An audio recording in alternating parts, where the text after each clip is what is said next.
Thank you. Thank you very much. We can have our seats. And those who are just coming in, let us move to the front for those who are just walking in. Welcome to, one more time, welcome to Career Fair 2024, happening at Daystar University. We are so excited to see each one of you and feel at home, all right. So at this particular juncture, I'd like to invite the Assistant Chaplain, Nairobi campus, to come and give us a reflection and the opening prayer even as we begin the program. So ladies and gentlemen, why don't you help me appreciate an invite on stage, Reverend Susan Siole. Tumpigie makofi.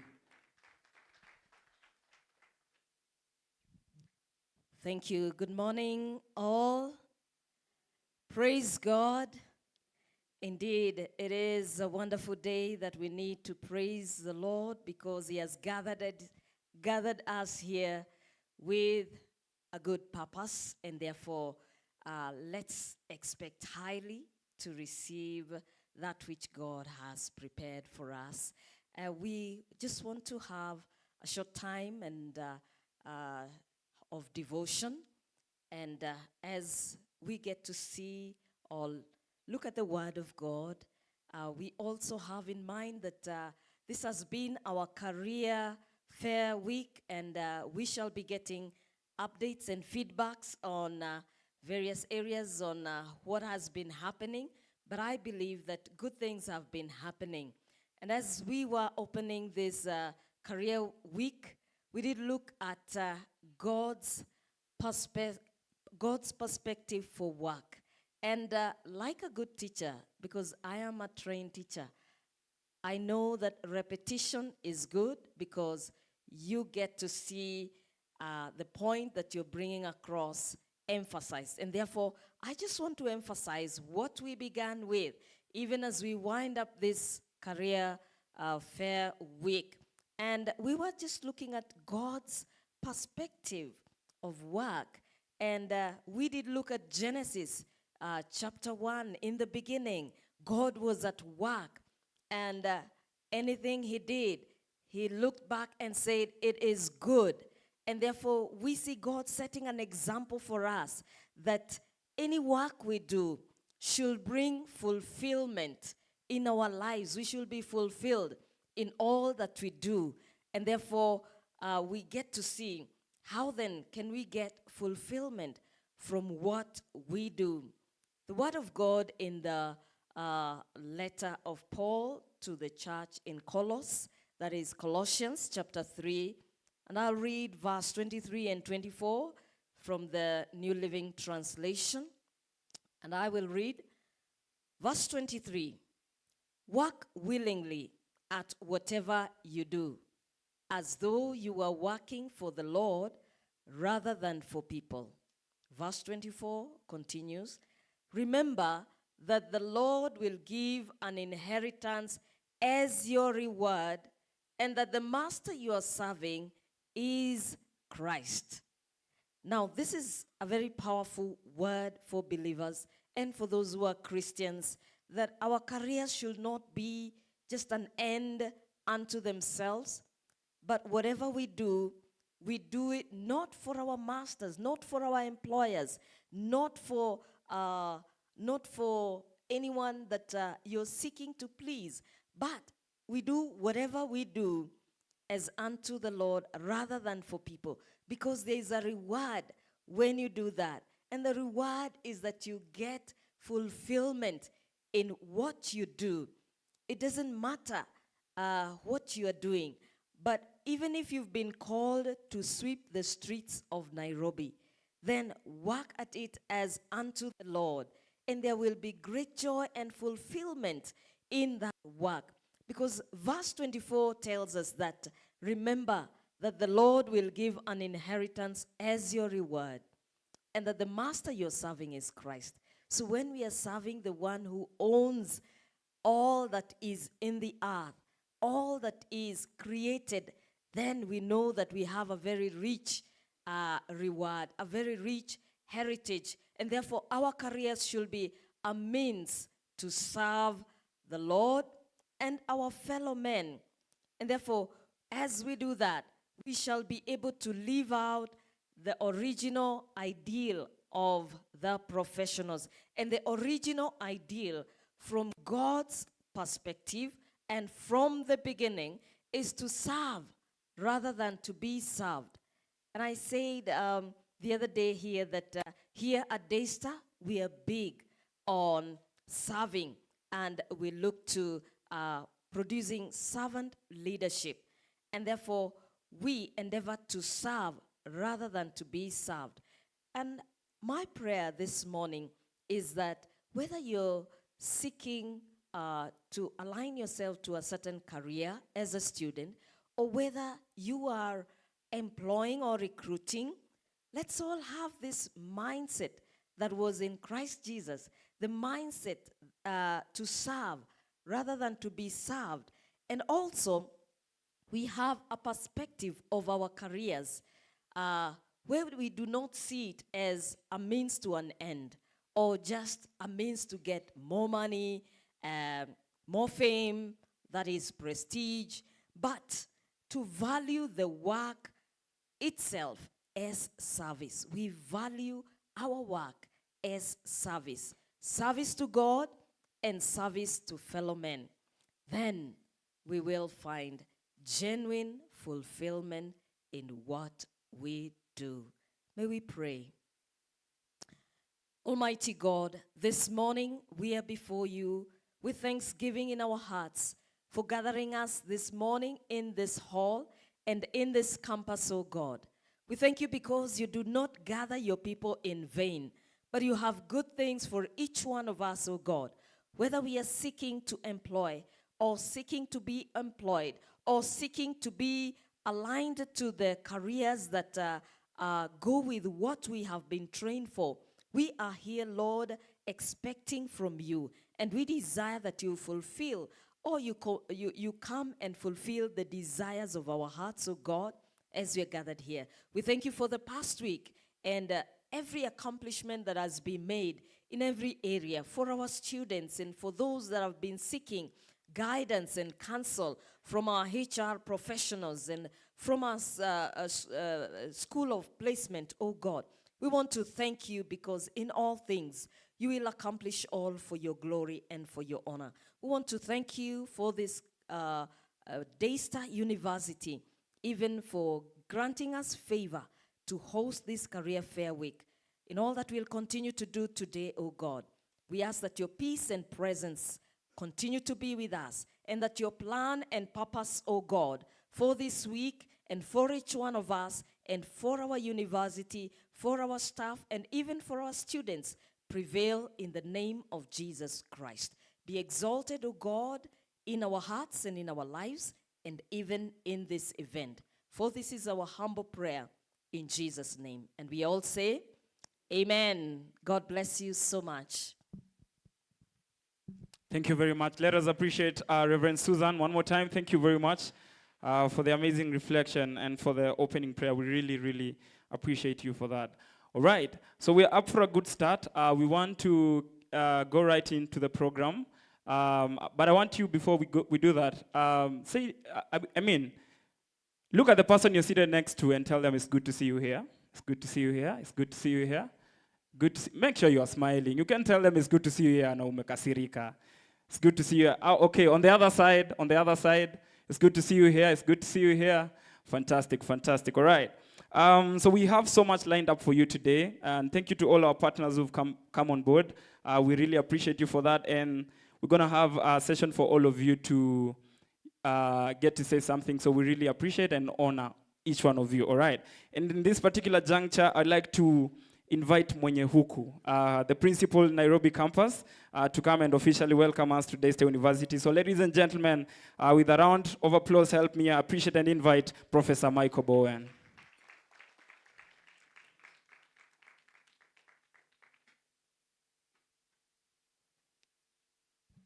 Thank you.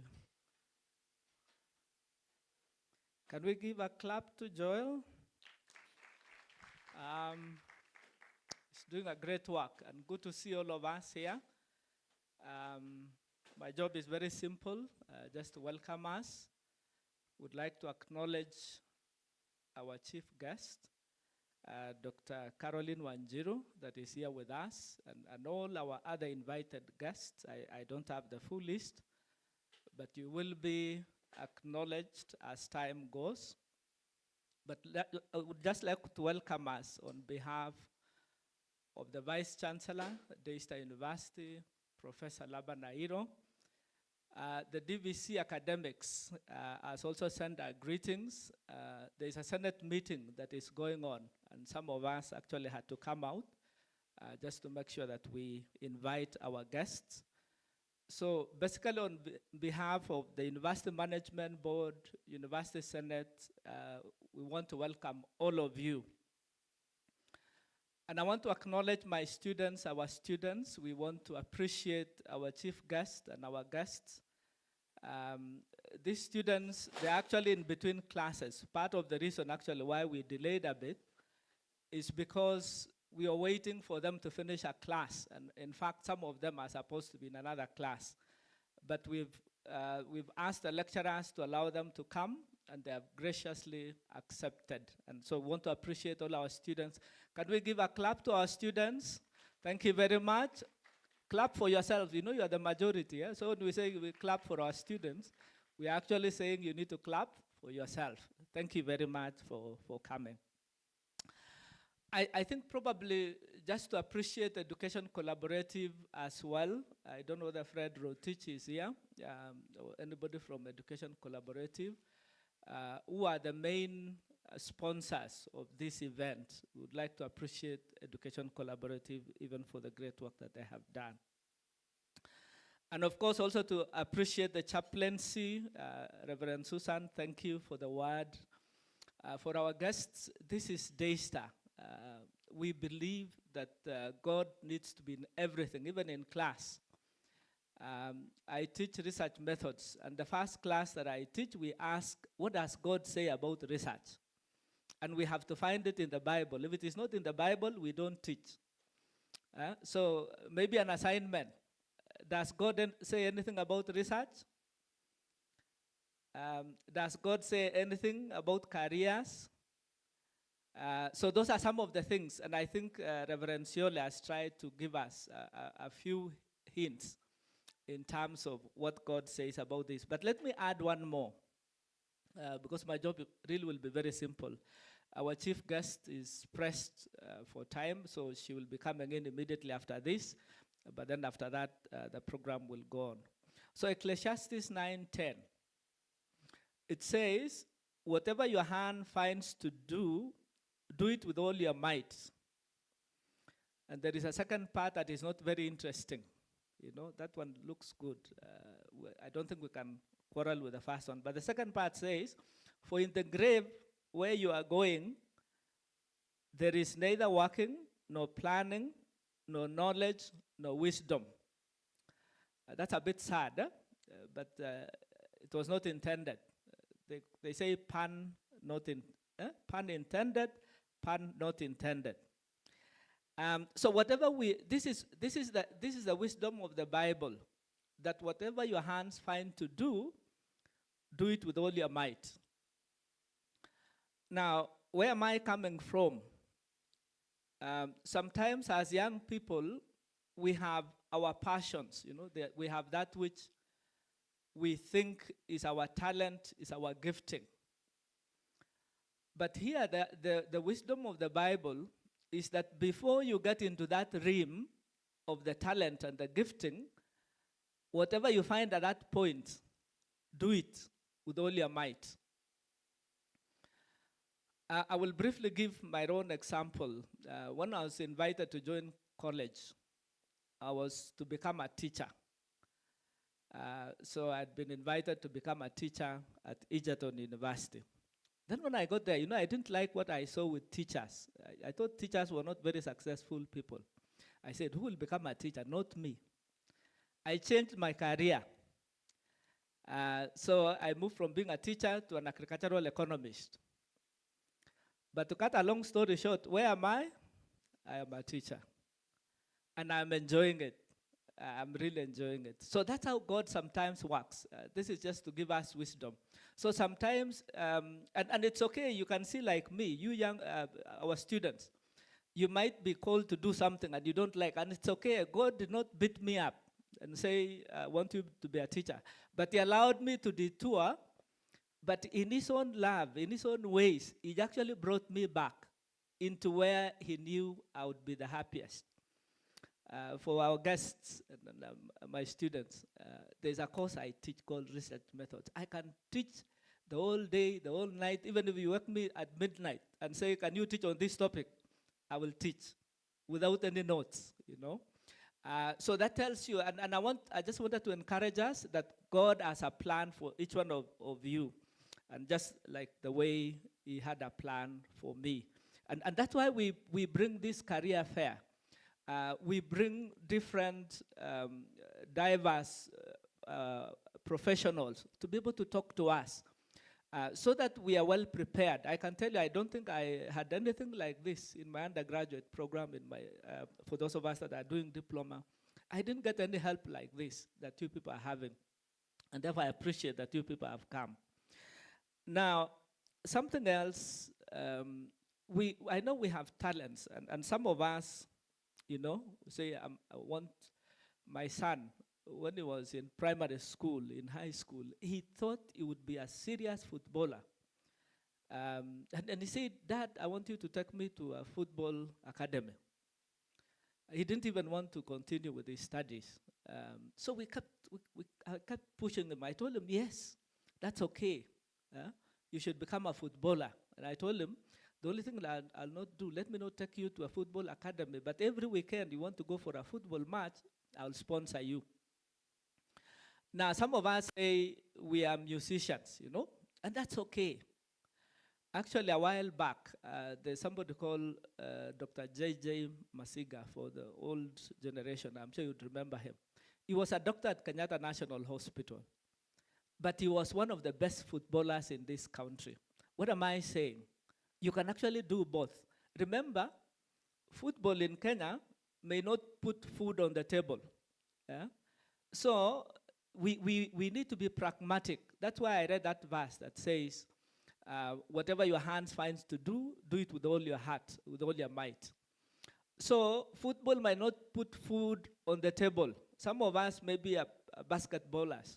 Have you seen a Kenyan in the basketball team in the US? The Sudanese, you have a chance because of your height. Actually, we see, I think the Sudanese team, basketball team, I think even plays sometimes in the US. So what am I saying? You need to know that you need to put food on the table, and we also encourage you to follow your passion as well, whether it's music, whether it's football, whatever it is. And a human being, God has given us a lot of capacity. We can actually multitask. We can do many things at the same time. And therefore, I think I just wanted to mention that. Maybe one other thing, and because we don't want to take a lot of time, let me just repeat a few things that I said on Monday as we were opening this. What are some of the trends in the career industry, in the careers? One is what we call lifelong learning. We have to keep learning. We have to keep learning. For those of us that know Kiswahili, maneno ya kusema nimemaliza shule, hakuna. So we have to keep learning. Even me, can I tell you, I like learning new things. And I will keep learning. I'll keep learning until I go to meet Jesus, you know. I want to keep learning all the time. Let me tell you, the greatest danger, the moment you stop learning or wanting to learn, actually you start dying slowly. So you need to start to be curious, you know. What is this? What is this new thing? Be curious when you go to class. What is this new that we are likely to see? The other thing that we're also seeing, one major, you know, some of us are in business or commerce, some of us are in psychology, some of us in communication. One major is not enough. A while back, we had some students visiting from the US, undergraduate students, you know. And when you had one of them, when they were introducing themselves, one student would say, I do psychology, I do law, and I do accounting. You can imagine that's such a kind of combination. And that is very important because life is not one dimension. Life is actually multidimensional. And that's what the market is looking for. People who can operate at different levels, you know. So you have this lawyer, and especially for small farms, for small businesses, who can also be the accountant, you know. So if you have such two skills, any employer would want to employ you because they know they will not pay you double the, instead of employing two people, they may not pay you double the salary, but they will pay 1.5, and they have saved half, you know, of the salary. So it is important for us to think about this, add a professional course. That's what I said again on Monday. We have our Institute of Training, Directorate Institute of Training. We have courses in marketing, CIM, Chartered Institute of Market, actually very international courses that if you take to an employer and you show them that certificate, you don't even need to finish it, even begin, you know, have the first level. And when you go to an employer and you show them, I have this qualification, they'll be able to respect you, you know. So that it's really very important. And I don't want to say much because I think we have a chief guest. And so when we talk about Ecclesiastes, the verse that we read, you talk about the gig economy. And maybe some of us are already in this, you know. Whatever your hand finds to do it with all your might. You know, you guys, you know what the GIG, you know that one, eh? I think you know it better than us. We have what they call it online writing, so long as you don't plagiarize. And these days we have AI. So let's think about this, you know, and let's become useful as far as issues of careers are concerned. So again, let me just appreciate our guests. Let me appreciate our students. Even as we invite our chief guest, Nita, that's correct. We invite our chief guest. I want us to stand. You know, Daystar, we love people. We know how to appreciate people. So when the chief guest comes here, then we stand. Can we stand and just give her a clap? Even as she comes, Dr. Wanjiro, Caroline Wanjiro, please welcome. Yes, let's keep encouraging her. Let's keep welcoming her. Thank you. Thank you for standing for her. We appreciate even our chief guest, even as she comes to talk to us. Karibu Daktari. Thank you.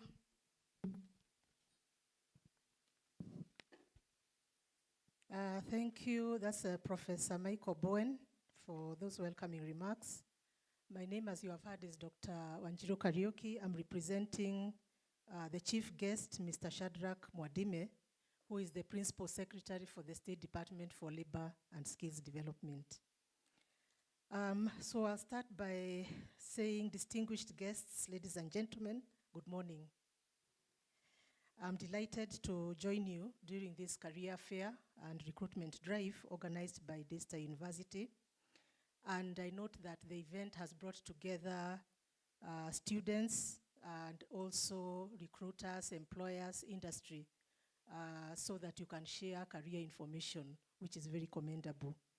I want to take this early opportunity to inform the students that the Constitution of Kenya guarantees you employment. Actually, if you go to Article 55, it says that the youth have the right to access relevant education, the word relevant, and employment. It also guarantees the right of minorities and marginalized groups to access special opportunities in education and economic fields, including special opportunities for access to employment in Article 56. So Article 55 and 56 look at those provisions. They guarantee you employment. Therefore, you have a right to ask the government to create an enabling environment so that we can get jobs. In enforcing these provisions, we are very mindful that the youth have formed a bulge. When we talk about a bulge, we are saying that as we speak, the youth have formed the largest proportion of the population in Kenya. If you go back to the 2019 Kenya Population and Housing Census, it enumerated Kenya's population at 47.6 million. Right now, we are talking about 50 million. Then it was 47.6 million, Out of this population, the youth constituted 29%. That was 13.7 million people. If you look at the current labor force survey for 2022, it indicates that the population, or aged between 15 and 64, is 29.1 million. And the youth, that is 18 to 34 years, constitute 63%. So we are saying that 63% of the active population is the youth. So that is what we call the youth bulge. Now, when you have a youth bulge, you can easily get a demographic dividend. So the youth bulge is a demographic dividend so long as the youth are employed. If a large cohort of the young people cannot find employment and earn a decent income, the youth bulge becomes a demographic liability. Some people even call it a demographic bomb. So what we are trying to do as government is to ensure that the bulge becomes a demographic dividend. So when you hear that terminology, we are referring to the youth bulge becoming a demographic dividend. However, when you look at our statistics, Kenya National Bureau of Statistics, our youth are disproportionately affected by unemployment. If you look at the unemployment rate, which is measured by people not seeking work, people who are not working and seeking work in the last 4 weeks and available to work. That's the definition for unemployment. That means that you are looking for work, but you are not working within the last 4 weeks and you're available to work.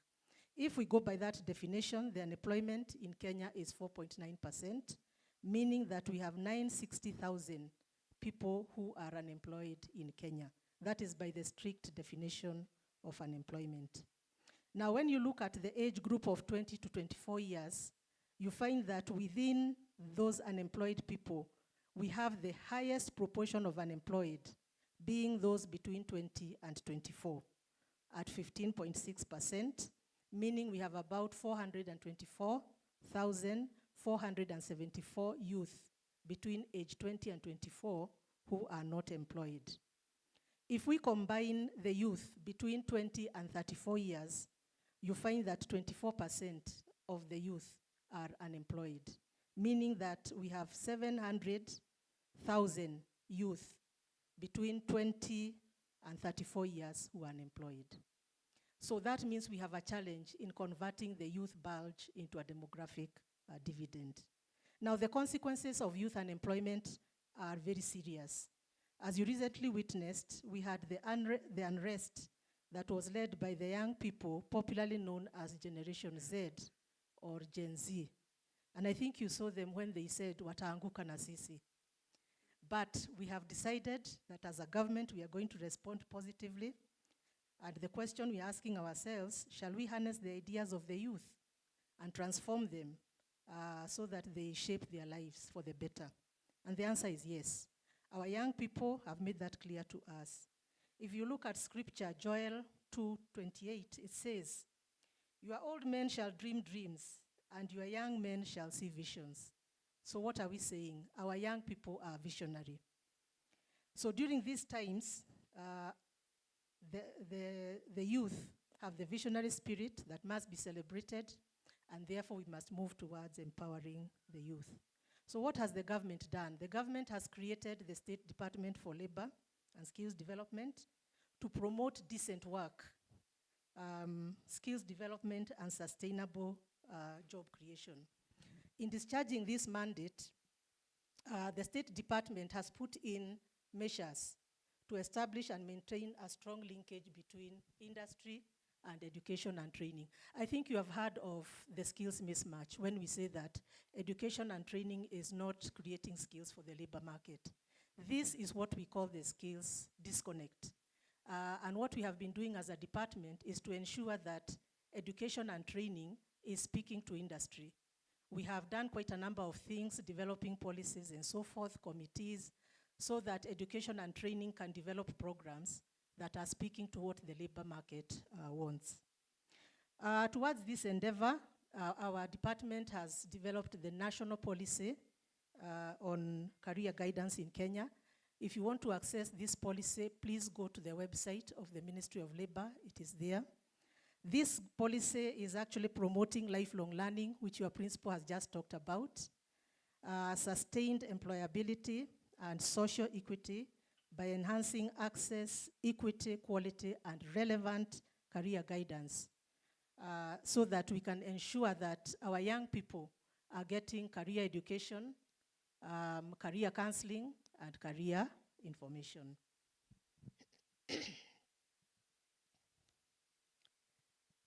Other policies that the department has developed, which have been recently developed to address youth unemployment, is the National Policy on Labor Migration, which seeks to promote inclusive and sustainable development of the country through safe, orderly, and productive labor migration. This policy is also on the website of the Ministry of Labor, and you can also get it on the KIPRA repository. Now, the government has realized that we have surplus labor, and therefore we are trying to ensure that our youth can also get jobs outside the country. Just to give you a highlight of what is being done, if you look at what the recruiters are doing, particularly the private recruiters, they are able to get job orders outside the country. Once they get the job orders, they are brought to the Ministry of Labor, they are verified, and once they are verified, they are put on the website of the National Employment Authority.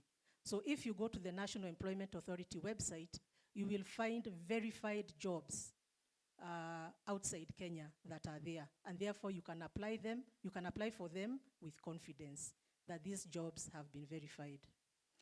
The other policy we have developed is the National Skills Development Policy, which seeks to promote sustainable socio-economic development through the development of a skilled workforce that is employable, productive, enterprising, innovative, adaptive, and competitive.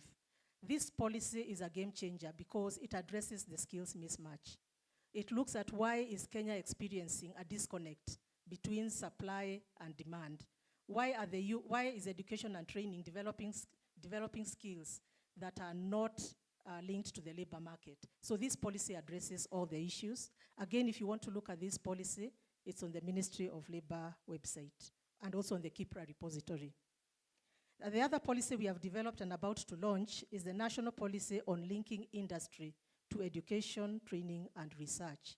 We have realized that the private sector or the industry also needs to create jobs for the youth, but they can only create jobs for the youth if they are productive and competitive. And this can be done through knowledge and technology transfer. You are finding that universities and research institutions are coming up with innovations, research, technology, but it's not being shared with the micro and small enterprises. So we needed to create a policy where this can be made possible. So this policy has provided the roadmap where knowledge, technology, and innovation can be shared between research, education, and training institutions with industry. The other policy we have developed is the National Work-Based Learning. Remember, our youth need work-based learning opportunities to be able to get experience. And here we are talking about internships, apprenticeships, pupillage, industry attachments. So this policy provides a roadmap to ensure that work-based learning is accessible, is relevant, it's quality for our youth, and whatever work-based learning you are getting in industry is decent work. Sometimes you have heard the word decent jobs being mentioned. When we say decent, it means that those jobs should pay you according to the market rates, according to the regulations. There should be occupational safety. Generally, the working environment should meet the regulations that the government has put forth. The current policy we are developing is the National Business Process Outsourcing. This one will come out this year. We have realized the BPO sector is an area that can create jobs for the youth. Quite a number of BPO companies are leaving Asia and coming to Africa. And therefore, we want to create an environment where the BPOs can come to Kenya with confidence and work here and enable the youth to get jobs. And we believe this will be a game changer for youth unemployment in Kenya. In addition to the policies, we have also developed information systems where you can get information on issues to do with employment. The first one is the National Employment Authority Integrated System. That is NEAMS, NEAIMS. If you type it, you will get the website. And it's being improved so that it can become user-friendly. This website has both local and foreign jobs. And remember what I told you, these are jobs that are verified by the government, and therefore you can apply for them. We also have the Kenya Skills Hub. This one is www.posttraining.go.ke. If you type that website, you will find that we have put in all information that you need. Skills development, free skills development programs. Remember, when you finish university, you may find that your course, the one that you have done, perhaps is not marketable. And therefore, you need to do reskilling or upskilling. And therefore, we have put in courses that you can do that are offered free of charge. That website also has career information, and it has all the job websites, employment, in a one-stop website. So type in Kenya Skills Hub, and you will get all that information. The other website is the Kenya Labor Market Information System, KLMIS. If you type it, you will also get information on the labor market. As I conclude, let me highlight the rapid changes that are taking place in the labor market. Number one is digitization. This one has already been confirmed. You need to have digital skills. This is a future skill. Artificial intelligence is coming, and therefore you need to have skills, these kind of skills, if you want to become marketable as the future market comes in. The other one is, as we get into globalization, we are going to have global value chains, meaning that we are going to have companies that are going to have value chains all over the world. So it is good that you get information on these value chains and reskill and upskill so that you can be able to enter these value chains and be able to export products, work within those value chains so that you can get, and you can earn a living. The other one is demographic changes. It has been predicted that in Europe and America, very soon they are going to need labor from Africa. And that is where the demographic dividend for Africa comes in. We have young population in high numbers. In Europe and America, the population that is highest is the aging population. They are not giving birth. I don't know what the problem is, but that is to our advantage. And therefore, you need to prepare for the jobs that are there in Europe and America. Right now, they need caring jobs and nursing jobs. Those are very high priority jobs in those areas. We have also been told in Belgium, they also need jobs for butchers. And yet we don't have a course that is being offered on butchers. Again, that is where RPL comes in, recognition of prior learning.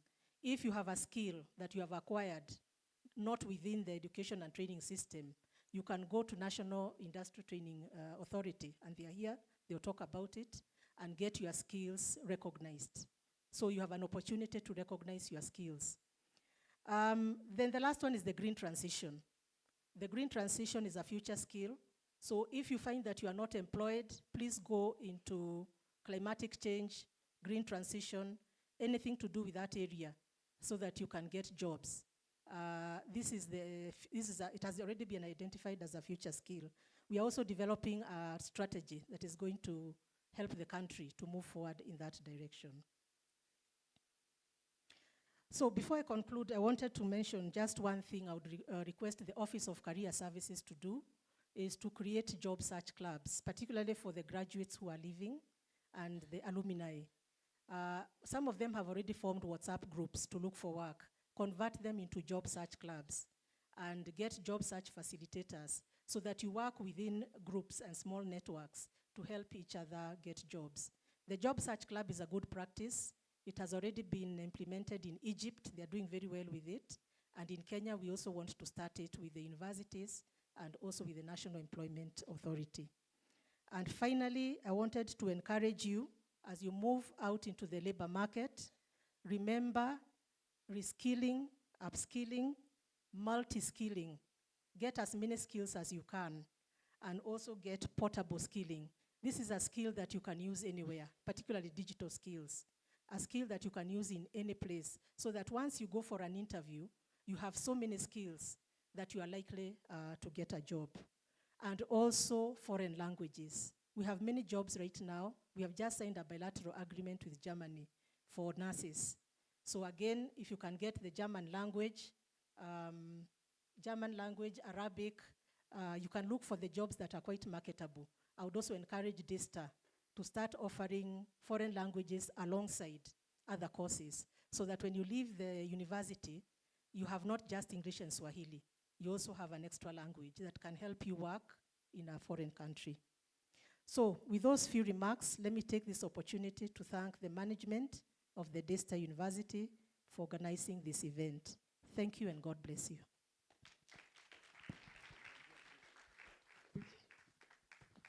Right, we can do better. Let us appreciate Dr. Caroline one more time. Thank you very much for that amazing speech from the ministry. And it's so encouraging to hear such encouraging words from the ministry. And I'm sure the youth are really happy and really hopeful. Thank you very much one more time. Let us appreciate Dr. Caroline one more time. Thank you very much. All right, fantastic. She had another meeting. That's why she had to come in a bit earlier into the program. But we really, really honor and appreciate you honoring this invite. All right. So I'd like to appreciate and acknowledge the different partners who've made this possible. And I would like, first of all, to begin with the ministry, of course. Thank you for coming through and supporting Daystar. And secondly, I would like to appreciate the Education Collaborative. They've really been instrumental in this. I want us to appreciate Education Collaborative better. Let us clap for them, tafadhali. Yes, they've really helped in making this a success. And yes, so I'd like to appreciate the other partners who also made this a success. And I'd like to start with Africa Transition Hub. Africa Transition Hub, if you're in the building, you can just wave. Africa Transition Hub. All right, fantastic. Thank you very much. We have Anza Village, just by a show of hands. Anza Village, thank you, fantastic. We have Brighter Monday. Thank you very much. We have Bollard Consulting. Fantastic. Tumpigie makofi, thank you very much. We have Bridge Technologies. I've seen your poster somewhere, your banner. Bridge Technologies, thank you for coming as well. Career Kickstart KE. All right, fantastic. Thank you. We have Call Center International, that is CCI Kenya. Call Center International, thank you for coming as well. We also have Daystar University Alumni Association. Daystar alumni is ni wengi hapa, I know. If you're a Daystar alumni, by a show of hands.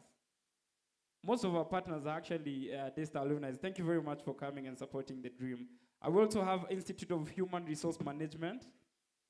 Fantastic. Tuwapigie makofi. Thank you for coming. Jaramogi Odinga University of Science and Technology. All right, thank you for coming as well. We have KC Staffing. Thank you. We have KEPSA, Kenya Private Sector Alliance, KEPSA. Thank you for coming. Some of the partners came through the week, and this is just the culmination of the week, and we really appreciate you. We have KKHR Solutions. All right, thank you. We have Mass Intimates. I saw them somewhere. Thank you so much. Thank you for coming. We have Microsoft. Microsoft yesterday. Microsoft. Thank you as well for coming. Ministry of Labor and Social Protection, I had mentioned that. We have NITA, National Industrial Training Authority. Thank you for coming. We have Royal Media Services. Royal Media Services. Thank you for coming. Let me say a story, hapo kidogo. My internship and my first job, I got it with Citizen, and it was through the career fair. So thank you so much, Royal Media Services, for coming as well. I also have to mention Soft Skills Limited. Thank you for coming. Strato staff. I can see, fantastic. Thank you for coming as well. We have Talent Soko. Thank you so much for coming. We have the Education Collaborative. I had mentioned you earlier, and thank you for supporting the dream. We have Triangle Healthcare. Triangle Health Real. Vision Real. Thank you for coming. And last but not the least, we have Zindua Africa. Oh, Zindua Career. I keep on missing this. Let us appreciate Zindua Career. Thank you very much. And last but not the least, I'd like to appreciate the Office of the Dean for organizing this. And the Dean is around. Naweza tusalimia kidogo. Thank you for organizing this amazing forum. We really, really appreciate. Tumpigie makofi for making this a success. All right. Having said that, I'd like us to now kick into the rest of the program immediately. And we're going to have remarks from different people, and then we're also going to have panel discussions, and that is where you get to ask questions, just in case you have any questions. And to start us off, I would like to invite a recruitment manager. Sijui kama amefika, but I hope amefika. And this is recruitment manager, none other than Mr. Max Mboya. So if Mr. Max Mboya, if you're around, kindly would like to welcome you at this particular time. Mr. Max Mboya. Amefika. Tumpigie makofi akikuja. Thank you very much. He's a recruitment manager with TCI, I guess. So he'll let us know. Tumpigie makofi one more time.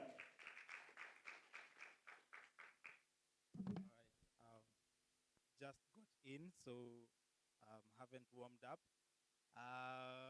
Didn't write a speech, but yeah, I'm just going to freestyle this. This should be my third year here. I've already gotten used to the drill. So my name is Max. I'm the recruitment manager for CCI Kenya. And most of you might ask, what is CCI Kenya? And one of the most famous quote right now is the ICT hub in Ruiru. Who has heard about the ICT hub in Ruiru? Yeah, that is where I work. The ICT hub in Ruiru that has hired 4,000 youths. That's where I'm at right now. That is CCI. We have partnered with Daystar for 3 years now, being able to get people from Daystar and graduates to our company. And right now, when we started coming here, we were clocking 2,500 employees. Second year, we were at 3,000. And right now, as I'm here, we are at 4,600 and we'll be at 6,200 by December. So that means I have job spots for 1,600 people between now and December.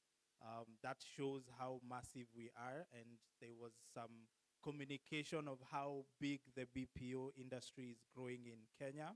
So that leads me to the explanation. The CCI is a BPO, a business process outsourcing company that deals with customer service. All right, so what we do is most of the companies abroad hire us to give them customer service. So most of the companies that are well known in the US, we are the ones that offer customer service for them. There is a big need, like you've had, for most of the companies and most of the states abroad learning there is something in Kenya, and they can be able to sort and find very good employees in Kenya without having to source from their own country. So that has led to the massive growth that you can see that is in our company. 4,600 is not a joke. And the best thing about CCI and about the BPO industry, we train you on the job. So it's way different from most of the jobs that you get to apply for, where they tell you you're 20 years and they need 23 years experience. We come and tell you, the question is, would I have started working in the before life so that I can make the experience? But yeah, right now we are offering people jobs, entry-level jobs with as minimum as a KCSE certificate. So we train you on the job. We teach you how the job is done. We've been able to hire, I think, close to, I would say, 200 people from Daystar. And one of the biggest slogans that I do have for when I go to universities is you don't have to tarmac. You do not have to tarmac. I remember back in my time, that makes me sound super old, but I'm not. But back in my time, I tarmacked for 2 years before I packed my bags and went back home. And I usually say if I knew there was CCI that was ready to take me with zero experience and train me and help me get on my feet, then I think life would have been different. But I still got where I am right now. But yeah, you do not have to go through the same process. So we make it easier for people and graduates. Once you've graduated, there's no need for you to stay home. There's no need for you to walk around offices. You can always come to CCI. You can always start your journey there with zero experience. You can gain your experience with us. We take you through training, take you through certification on how to best handle customer service. And like I say, we put you on a computer, you press buttons and you get your dollars, right? Yeah, yeah, it's that easy. We train you on how to handle customer service, and then you can be able to just work with us. It's usually mostly night shift, so you can be able to balance some of the things you have to do during the day. It's a very young, dynamic team. So I know we just had the unemployment is close to 700 thousand. We cannot be able to finish that, but we are working towards that. By the end of this year, I need to close on 5,000. So at least we know 5,000 youths are out of the streets and are employed. So I know NITA has partnered with us to close to 300 people in Daystar. So that's a big achievement. Right now, I have one of your alumni who we met. I actually interviewed him during COVID times when he was unemployed, and right now he is heading to become our senior operations manager. And he was seated somewhere here a few years ago, and right now he's been able to grow through the ranks and become one of our senior top people. And for me being here, it's just a statistic that we did a survey, and we found out like most of our best employees usually come from Daystar. And I said, I will never miss any career fair to make sure that we get more of that. So I appreciate Daystar for giving us the quality people we have in our business, and looking forward to have you guys from these seats to our seats. All right. There is a link I know NITA has where you can apply, and we can have interviews set for you as soon as next week, Tuesday. All right. All right. I think that's everything for me. Best of luck in everything you have to do, and hope to see you in the corridors of CCI. Right. Let us appreciate Mr. Max. Tumpigie makofi mzuri. Thank you so much. We really appreciate you, and thank you for partnering with Daystar for that long, and always welcoming Daystar graduates to your workplace. We really appreciate that. All right. I want us to move a bit fast, so I'd like to invite the next speaker on stage. And he is the founder of Corporate Career Academy, and this is none other than Mr. Livingstone Makori. So ladies and gentlemen, help me appreciate and invite Mr. Livingstone Makori on stage. We can do better, we can do better. Let us appreciate him even as he comes on stage.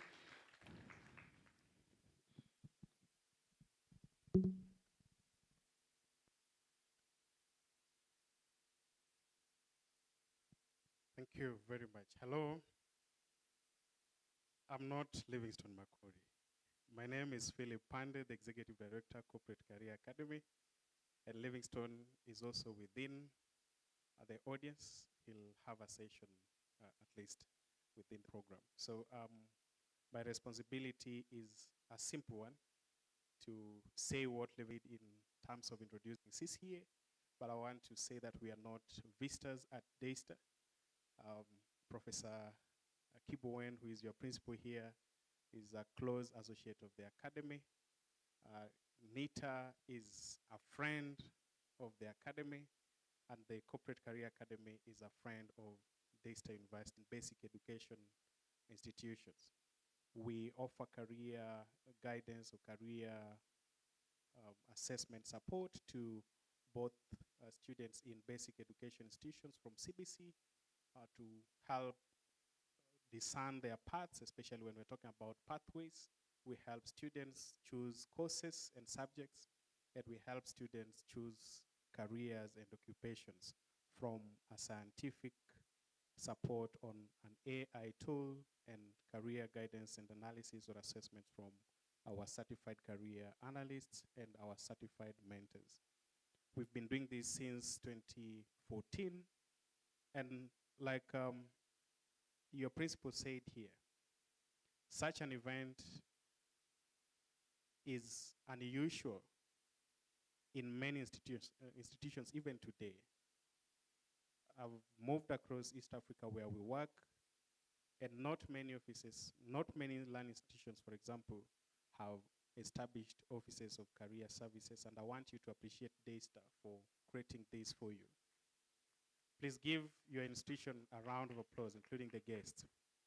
Now, the real importance of offices of career services, which is one thing that we emphasize at CCA, is that everybody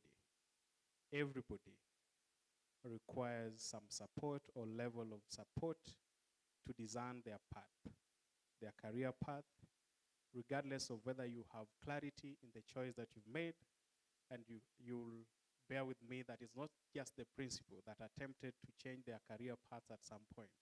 Many of us, or certainly all of us, have attempted to change the course of their career paths at some point in life, whether as a child, whether as an adult, whether as a fresh graduate, or a practicing professional. If I ask you this question, are you doing the jobs or the courses that you desired at childhood? By a show of hands, if you're doing the course or you're working at the place you desired as a child. Zero. Interesting. And that's the reality of life. And so to get us back to our paths, to get us to alternatives, then that's why CCA exists. Now, we are also the conveners of the East African Employability Summit, which is an annual gathering. We started that last year. We are hosting the second one this year on the 29th and 30th of October, and Daystar is invited. All of you here, partners, are invited. We are collaborating with the government of Kenya, with the East African Business Council. And the purpose of the East African Employability Summit is to help us collaborate as stakeholders in closing the skills gap.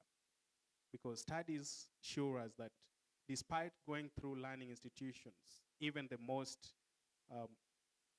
adored and desired universities, even Ivy League universities, there's still a skills gap in at least each and every one of us. In East Africa, it's about 56% of the graduates, and that is statistics or data from the Inter-University Council for East Africa, that 56% of our graduates are still not ready for the job market. And so what do we do to close that gap? And that's the a conversation we're having at the summit. What makes students and young people employable? What makes students and young people entrepreneurial? And how do we transition from campus to career?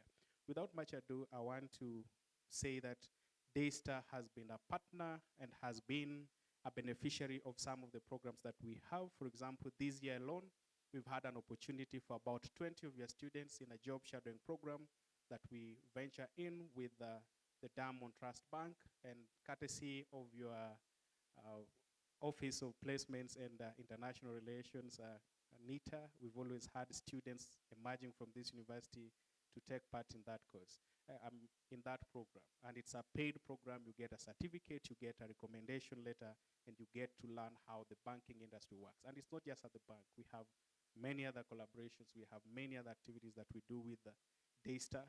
On the 4th of this month, we had a CV and cover letter training facilitated by my colleague, Livingstone and Jen, and we hope that your students benefited out of that process. On the 10th of July, we were here to host the stakeholder engagement workshop, to launch the East African Employability Report 2023, and to unveil the roadmap for the 2024 summit. And we must thank the Vice Chancellor for that opportunity. We must thank you, Professor, for that collaboration. We hope that we can take this forward to the summit and to the other things that we do together.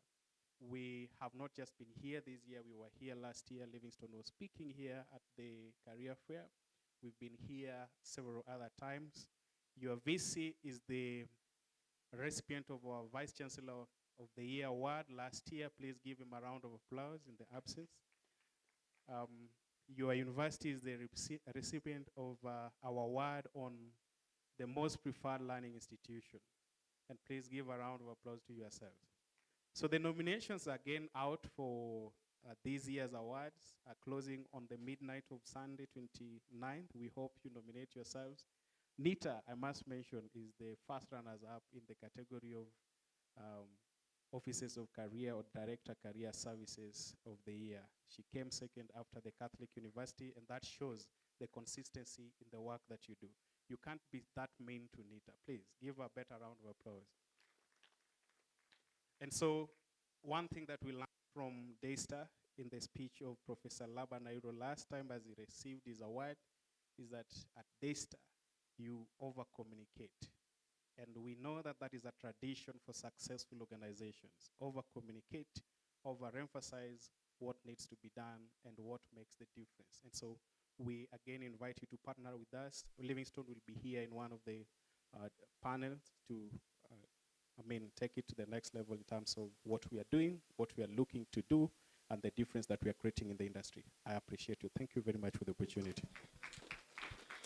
All right, let us give him a better round of applause. Thank you very much for the amazing speech. We really appreciate and honor Corporate Career Academy, and thank you for gracing the occasion. All right, in that same spirit, I want us to move a bit faster because we're really a bit tight on time. And so I'd like to bring the next speaker on stage. And this is from the National Industrial Training Authority, that is NITA.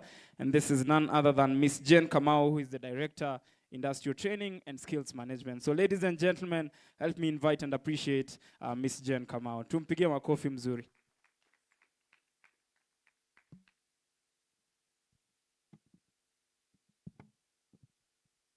One more time, we can do better. Let us appreciate her.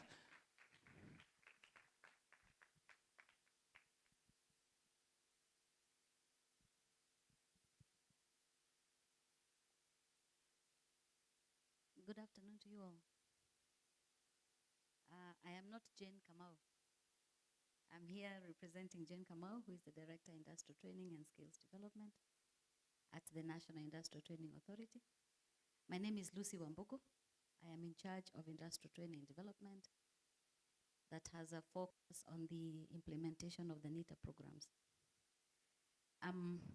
Thank you, Professor Bowen and team, for the invitation to NITA and for the collaboration that we enjoy. I am happy that a previous speaker from CCI has mentioned what we are doing with them. Where is he seated? Max.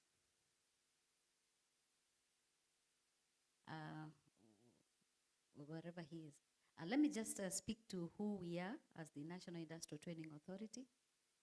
We are a state corporation under the Ministry of Labor, the State Department of Labor and Skills Development, where the chief guest of the day is our boss.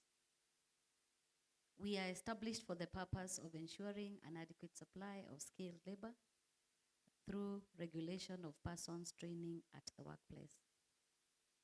So what does the workplace mean for the authority? And probably for the purpose of the career week, how we resonate with what you're doing. We are able to provide opportunities for persons who are trained formally as they transition to the workplace. And I think the best example of work preparedness are opportunities for industrial attachment. I believe that industrial attachment is a requirement for students who are undertaking programs at Daystar. And NITA is the National Industrial Attachment Placement Authority. So we are tasked to find opportunities for both students and trainers to gain a workplace exposure. And for students specifically, it begins the journey of transitioning from training to the workplace by offering you an opportunity to be at the workplace to see what happens as you also get training from the skilled employees who are at the workplace. Industrial attachment in this country ranges between 3 months to a maximum of 6 months. And NITA is able to regulate the space as well as to support employers who are able to onboard persons for industrial attachment by receiving the industrial attachment grants. Another of our popular programs for preparedness for the workplace is a graduate apprenticeship program, which is what CCI has made reference to. It's an opportunity for graduates to go to a workplace for a period of between 6 to 12 months to be, can I say, customized into specific job roles. Now, the beauty of this is that they are offering you training specific to a job. I think the training offered in the institutions is more broad-based and generic and does not speak to a specific job. So that opportunity at the workplace for a period of up to 1 year now customizes your skills into a specific job role, which would be then the opportunities that you would uptake in terms of employment. We also have trainings, other trainings that take place at the workplace. This would be apprenticeship, where employers identify persons who do not have skills for purposes of training them, to be able to absorb them, to become their workers. The advantage of this is that they are trained in the real work environment, and they have a component of 30% that is done in a training institution. So this opens up an opportunity for collaborations between institutions like yourselves and employers who are partners. I can see your friends to KEPSA, to do a partnership with them that you do 30% of the training in training institutions, while 70% of the training is taken to the shop floor. So the student gets to work with the real machines. So even the issue of capital investment for the institution becomes cheaper because you don't have to replicate what is in the industry. And I think we are all aware that technology is moving faster in the industry than it is in the training institutions. Then it also allows you to co-teach with the experts at the workplace. And the student is learning and at the same time working. So the issue of transition is now mitigated while they are still in training. And the students also get an opportunity to earn while they are in training, because the apprenticeship program has a component of them earning wages for the period they are in training, which the employer gets a reimbursement from the National Industrial Training Authority against what we call the Industrial Training Levy Fund, which is a requirement that every employer must pay the Industrial Training Levy Fund to support the training cost. Currently, I think you do the returns together with your pay returns at KRA to be able to support that. So these are the benefits of industrial training levy. Then we have programs that speak to productivity enhancement. Once you have crossed over and you're an employee, that we call the skill upgrading programs that speak to what the chief guest spoke to: upskilling, reskilling, multi-skilling, and even the portable skilling. Because even at the workplace, you will find that there is need for you to continue sharpening, to continue increasing the skills. So like a professor said, hakuna kumaliza masomo. Masomo is lifelong and continuous. So that is also supported by the National Industrial Training Authority. And I think CCA, you have that engagement with us, probably, yes. As you offer the training, NITA comes in to reimburse on the training cost, to support the employers, to support people who are already at the workplace in terms of ensuring that they have their skills sharpened and they are on top of their game. I think that's what I'd like to say at this point. Probably the rest would be mentioned. As I conclude, I appreciate the opportunity to be here and even the partnerships and collaborations that I have seen here between the industry, between training and ourselves as a regulator, and by extension, the ministry. Indeed, training in this country cannot remain the domain of one of those partners. We must work together. Otherwise, the tired tale that we have all had about a mismatch of skills will continue to be a story. But by us working together and each party playing their part, then we shall be able to take this country to the next level. Having in mind changes that have taken place at the workplace, and especially post-COVID, we must be cognizant to that. And training in training institutions must also move in that direction, because the workplace is not the way it used to be. And therefore, if we do not take it upon ourselves to make the changes when we still have time, including what the chief guest has talked about, opportunities beyond our borders. So we must recognize what is happening in the rest of the world and begin to prepare ourselves, because Africa, I think now is not the next frontier. It is time for Africa. It is our time. So we need to do what needs to be done, get it right, because those opportunities are there for us to grab them. And the young people are the ones who will take those opportunities. I think those of my generation and the others, we are a bit afraid to take risk at this stage. So the students who are here, the world is your footstool. The opportunities are available for you. It is a matter of how you prepare yourself to grab those opportunities. Close your eyes to many of the negative things that are said about jobs outside the country, because in reality, it is a great opportunity for you to go, to learn, and bring home what you learn. I think that the challenge is normally when the young people go away, it looks like an end in itself. So if they can bring home what they have learned, indeed, it is Africa's time to the rest of the world. So thank you very much. All right, let us appreciate her much better. Thank you so much. We really appreciate it.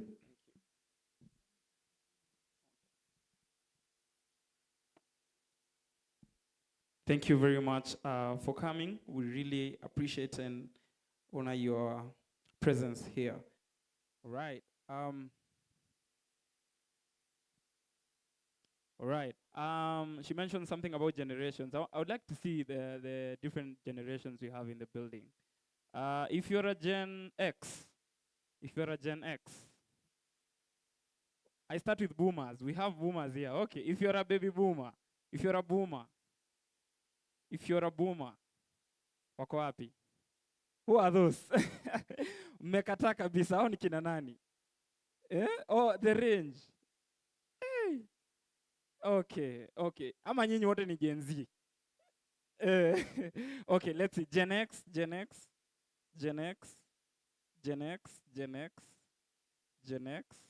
Dean, wewe ni?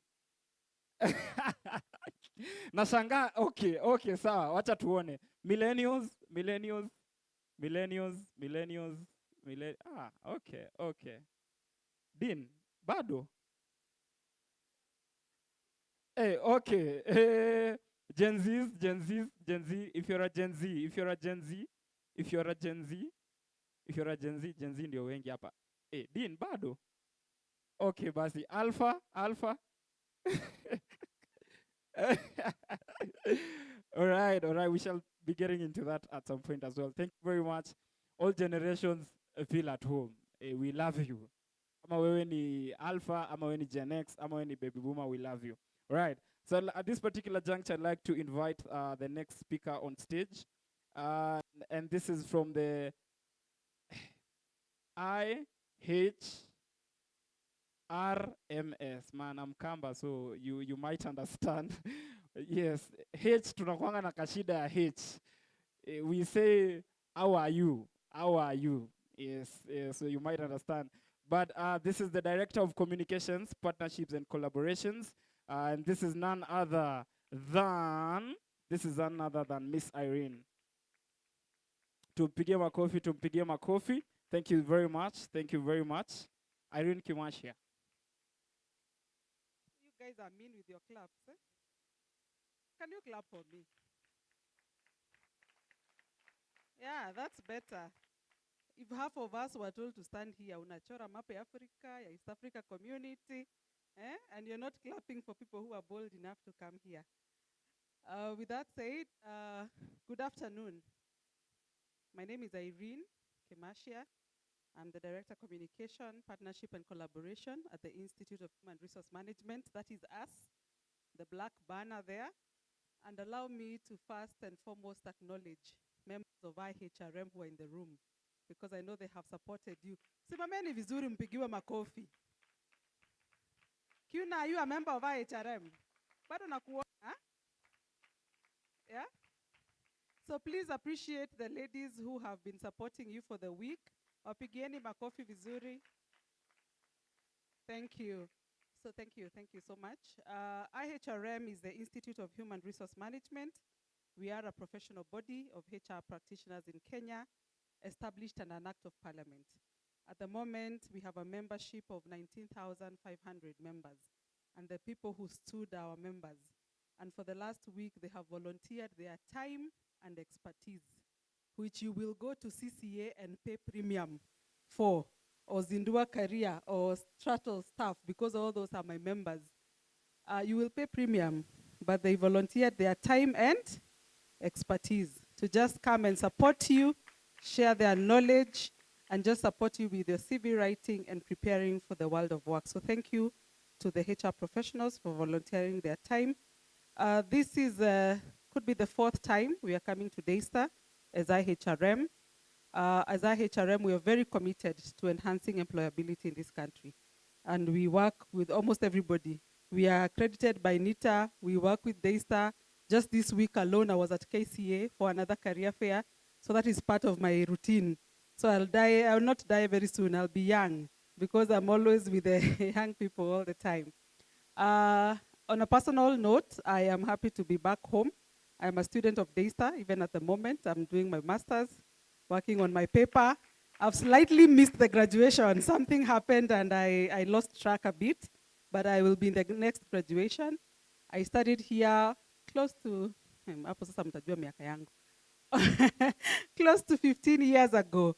And so when I see Rev here, when you're saying baby boomers, tunamwangalia because I cannot be that close and he was still there then. And there's a gentleman whose name I cannot remember, but I remember seeing him those years ago. And so I'm happy to be back. And I want to associate myself with what the recruiter from CCI said, that the quality of education at Daystar is above board. And so if you are out there and you're struggling, ask yourself, what is it that you're not doing to apply yourself? Because the quality of education that you get here, the opportunities of exposure that you get at Daystar are not matched in this country. And that one I'm telling you for a fact.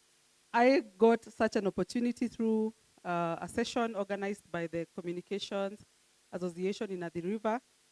I was doing my degree in communication, got an internship with a media house, and that was it. That began my work life in my 3rd year.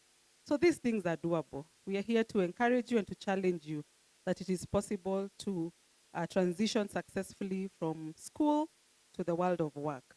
So at IHRM, we are a state corporation at the Ministry of Public Service and Human Capital Development. So it's our commitment to ensure that this country has quality human capital and that we utilize that human capital, what our chief guest was challenging us, to be a dividend as opposed to a liability. So we are happy to collaborate with institutions of higher learning as well as professionals just to build that capacity. I think we have all spoken about our places of work so much. So allow me to briefly just highlight what HR professionals are looking for in the world of work. These are the chefs now. When you're talking about workplace, these are the people who know what they are looking for, what mix they need for you to secure that opportunity. And so when you're talking about transition, is moving from the world of school or academia into the world of work. And for you to successfully transition, you need to understand the landscape. And the landscape of work has significantly transformed. Even for us who are in the world of work, we have to keep learning and unlearning, which has been spoken about by the speakers who have spoken before me. So for you to transition successfully, you need to be adaptable. That is the ability to adjust. The speaker who asked us whether we are doing what we studied in school demonstrated that. Hardly will you find somebody get a job on the line that they studied. Or 20, 15 years later, they are not in the same profession. They discover I'm better at this, I prefer this, and have to make adjustments. So that speaks to adaptability. So even as for you as you study, don't be stuck on, I did international relations, I hear that one is popular here. I did communication, I did accounting. Once you get an opportunity, and Prof here challenged us, what you find to do it well. The rest you will figure out as we go. So adaptability is important. Learning new skills. Every one of us has a smartphone. Wi-Fi is available even at bus stops. So what do you do with the time that you have and the access that you have? TikTok is good. Instagram is good. All that is part of life. And we are not saying you be bookworms and get straight A's. While they're important, you have to balance. But we're also saying use that phone to study something. When you're in the bus and you all are in your earphones 24/7, by the way, even at work, I don't get that. But when you have your earphones, listen to music, but listen to a podcast as well. And this content is available everywhere for free. You just need a gadget, which you already have, and connectivity, which you still have as well. So what are you doing with your time? Yeah, are you learning, continuous learning, which was spoken about? Another thing which is a challenge for this generation, especially, is managing our emotions. Emotional intelligence and the practical aspects of life. If there is one thing that I can guarantee you is that change and challenges and successes are part of life. There is what you picture and there is the reality. So do you have the muscle to navigate the challenges when they come? Because they will come. It's not about if, it's when they come. Do you have the muscle to navigate the challenges? Do you have the emotional intelligence to handle the stresses that come with life and work? Just the other day, a young doctor, can you imagine how much it takes to train a doctor in this country? It's probably one of the most expensive professions to train because they're in school for close to 10 years before they can even practice and have a license. And this young lady in Gatondo is overwhelmed. Of course, the circumstances, we have read about them in the media. But life, you will have a difficult boss. We will all have had that. You will have stresses of life. You will have illnesses. You will have all those. So how do you navigate? How do you get up when you fall? I think that's a challenge to us. Do we have the muscle to do that? So this world of work that we're talking about, technological disruption, AI, which we are all using now to write our papers, and then we're using AI to check whether the AI was written by AI. You guys know what I'm talking about, eh? I told you I'm writing my paper. Na nakumbuka hapa ni Daystar pia, plagiarism and all those things. So technology is not going away. We have to just learn how to utilize this technology to our advantage and also be ethical when we're doing it. Another disruption, globalization and connectivity. Everybody here has spoken about it. Our chief guest has demonstrated that we have numerous opportunities in Kenya and beyond. So are you thinking beyond Kenya? Or you want to graduate, get a corner office at Upper Hill, and life moves on? It may not be your path. So think beyond now. There's something that KEPSA is doing with the JIRA, which I've not heard anyone mention so far, the gig economy. People are working even from their second year, earning money that is supporting them to complete their studies. So what are you doing with your gadgets? And you only need a laptop, which you already have, most of you. So what are you doing? Or you're just hanging out, come to class, keep up with the fashion, eat pizza on terrific what? Tuesdays, unaona wanajua? Terrific Tuesdays, then you go home and keep up with the trends on who is where and who is doing what. Please utilize the opportunities that you have to keep learning. Demographic shifts, I will not talk about that. I think Kenya has had a good lesson with what the Gen Zs have taught us in the recent past. So managing the workforce at the moment for HR professionals has been quite something. Just managing people with different work ethics, people with different perspectives. So for you is to learn to adjust depending on the environment you're in. Because even as you get into the job market and you want to be my dress, my choice, workplaces have cultures, they have rules. There are days you will be required to be in a suit. Don't show up in Crocs and sweatpants. Tafadhali. You will go for an interview looking like that and lose the opportunity. So just keep up, be observant and keen. See what happens in a workplace. How am I required to conduct myself? And adjust accordingly. When you have the opportunities for the sweatpants and Crocs, then wear them at that moment in time. So what skills, the gig economy has been spoken about, so I'll not talk about that. What skills do you need to transition successfully in this evolving world of work? Adaptability, which I've talked about, just the ability to adjust. Digital literacy, I have mentioned that. Critical thinking and problem solving. employers are looking for people who can solve problems, not highlight them, not tweet about them, not protest about them. There is a place for protest, and I respect that, but employers are looking for problem solvers. So can you solve a problem? Do you have the skills to solve problems, to think critically, to be innovative? That is what is going to set you apart from your colleagues and get that job and transition successfully. Creativity and innovation, I've talked about that. Emotional intelligence, cross-cultural competence. I know, I think in this year alone, more than 100 people who were employed full-time previously, and they have left work to work online.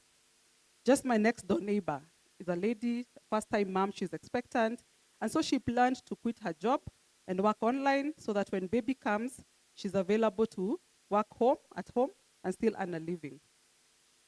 So what are you doing about understanding other cultures?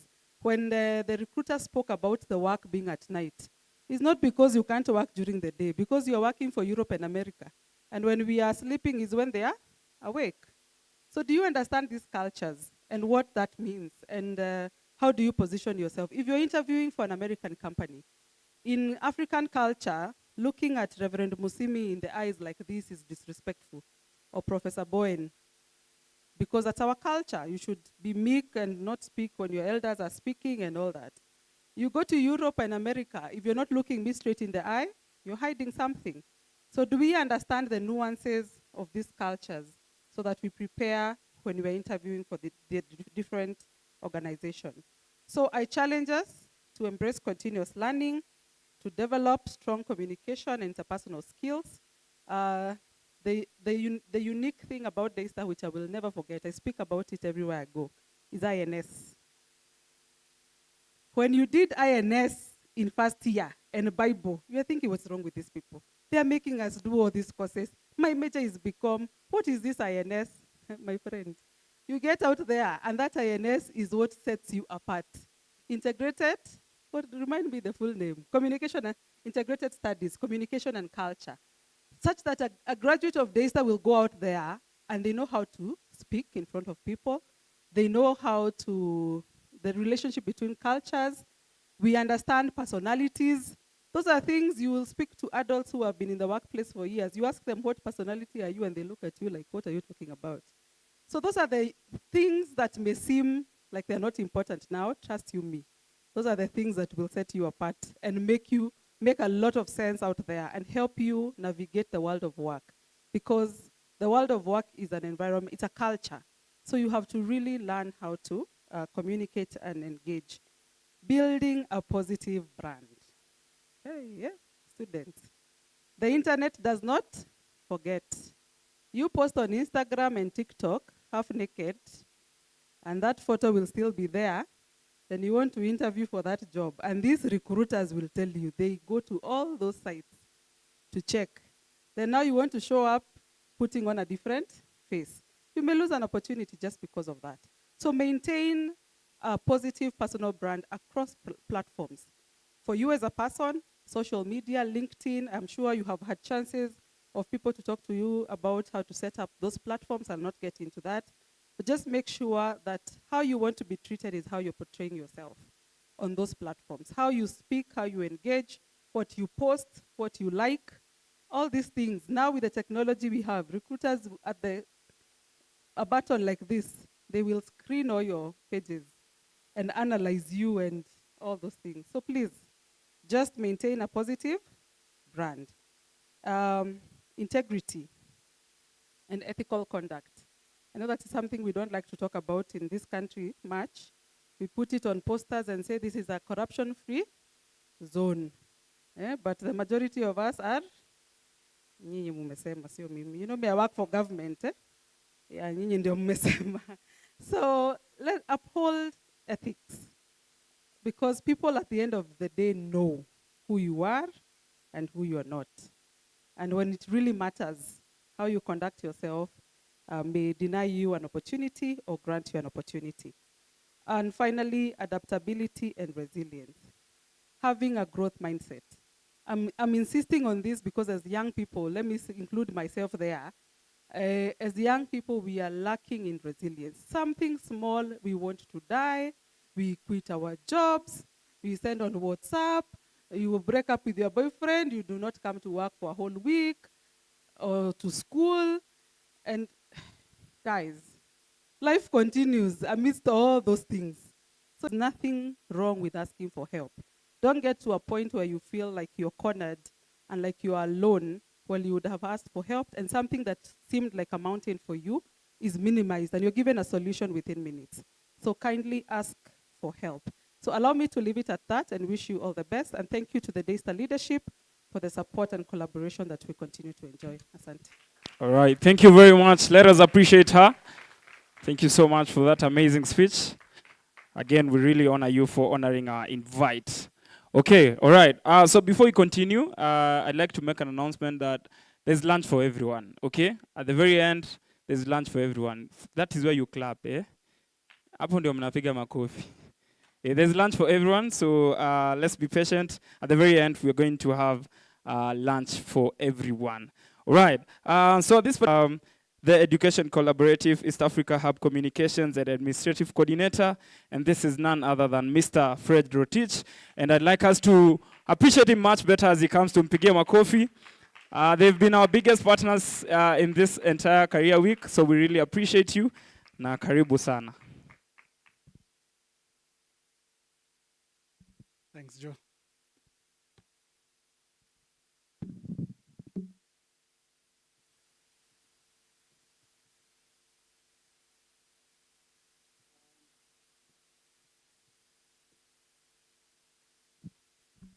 I just want to say and start by borrowing a statement from Safaricom Home Fiber. It says, "It's good. It feels good to be home." So it feels good to be home. My name is Frederick, and I'm a proud alumnus of Daystar, class of 2017. And so it is indeed. It feels great to be back home. And I have a written speech. So before I start on it, let me just mention a few things. Thank you so much, Irene, for those wonderful insights. And I hope all the students here have had those wonderful gems of what recruiters look out for, but also just the kind of person you need to be as you go into the workplace.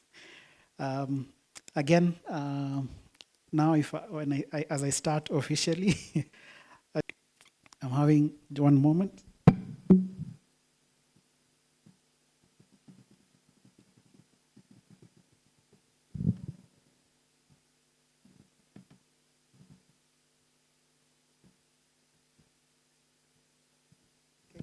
There you go. Thank you very much again. So let me start officially and properly and recognize the principal of the Nairobi campus, Professor Michael Bowen, the Dean of Students, Rev. Simi, senior leader, university leaders here, the Career Fair Organizing Committee, NITA, and the entire team, distinguished guests, students, ladies and gentlemen, good afternoon. I'm honored to represent the Education Collaborative at this great occasion here at Daystar University. And I'm also a proud alumni of Daystar University. And I know that part of the team that was organizing this was also the graduating class committee, which I had an opportunity and privilege to serve on. And so congratulations to them as well, the class of 2024, as they look forward to the graduation next month or so. I have many fond and wonderful memories here. I really fond and wonderful memories here. I really love and appreciate Daystar. It's made me who I am. It's made me who I am. I joined the many. I think collaborative invests in career fairs, and some of these things have been. Our chief speaker this morning. We have a challenge in Africa. And it's a challenge of an exploding youthful population. But again, I guess, is how we also view it. It can be, demographic dividend, if I may repeat, or a disaster, right? So by 2050, Africa's population will reach 2.5 billion, of which 50% will be youthful. This was a study by the UN in 2017, projecting. But we also have the challenge of unemployment. Africa needs to create 12 million jobs annually to provide jobs for 30 million youth who enter the labor market by 2030. The African Development Bank, again, released this study. Currently, we are doing around 3.6 million. Another challenge we are facing is economic development. Around 263 million young people will lack an economic stake in the system by 2025. Think about that, just next year. So this was a study in 2016 by the Africa Development Bank, and it started just painting the picture of what the future looks like as a youthful population grows. According to the 2018 Ibrahim Index of African Governance, 50% of the continent, 27 countries, have registered a deterioration in the education subcategory between the early years of 2013 and 2017, meaning that the education outcomes of half of the citizens of Africa have been worsening. Young Africans, especially in sub-Saharan African countries, have limited access to programs that prepare them for the school-to-work transition. A key aspect of the work at the Education Collaborative is to support institutions in our network to prepare students for the school-to-work transition. And I was also very happy in the morning to hear University of Embu is here, who is one of our collaborating institutions, as well as Daystar, who are part of our network. The Career Fair is one of the interventions we are championing to reach this goal. And a survey conducted by a university in South Africa's career services found that 70% of students who attended career fairs were able to secure internships or jobs within 6 months of graduation. Now, this statistic highlights the tangible benefits that career fairs can provide for graduate employability. We believe that career fairs offer valuable opportunities to students to explore industries, employers, and open them up to the world, the real world of work. Also, career fairs help students to chart a path in entrepreneurship as they interact and connect with industry. In a continent where entrepreneurship is increasingly seen as a solution to unemployment, these events provide access to resources, mentorship, and funding opportunities that can help aspiring entrepreneurs turn their ideas into reality. As I close, the Education Collaborative is proud to support the development, planning, and execution of the career fairs because our belief is in the transformative power of education and the importance of preparing students to be industry ready or create sustainable jobs that solve society's problems. By supporting institutions to connect students with employers and resources, we can increase graduate employability that can drive economic growth and development in Africa. Thank you to you all who have worked tirelessly to make the career fair to happen. We look forward to the amazing opportunities that are presented to the students here on this campus today and throughout the week from Monday, and a deepened relationship between, of course, faculty and industry. I've heard very wonderful things from what the chief guest mentioned, the number of policies government has put in place with regards of just strengthening that connection between industry and academia, the mismatch in terms of the labor demands in the market, and also what's happening in the academia and the careers that we're being prepared for. So we also look forward to Daystar's University's continuous engagement with the Education Collaborative. And once again, congratulations and thank you. Right, let us appreciate Mr. Fred. Thank you so much, and it's so good to see you again. Asante sana, thank you for supporting Daystar even as an alumni and as a former staff. We really appreciate you. All right, so right into it, I'd like to invite the next speaker on stage. And this is from Strato Staff, the business development Strato Staff. And he's an accomplished business development manager at Strato Staff with exceptional expertise in national sales, leadership, and general management. As an internationally certified project manager, that is American Academy of Project Management, and a professional saxophonist. Wow, that's interesting. William brings a unique blend of strategic vision, creativity, and leadership. With a strong passion for driving innovation and fostering strategic initiatives, he excels in building trust-based relationships that drive remarkable business growth. Ladies and gentlemen, why don't you help me appreciate on stage Mr. William Mwangi. Tumpigie makofi akikuja.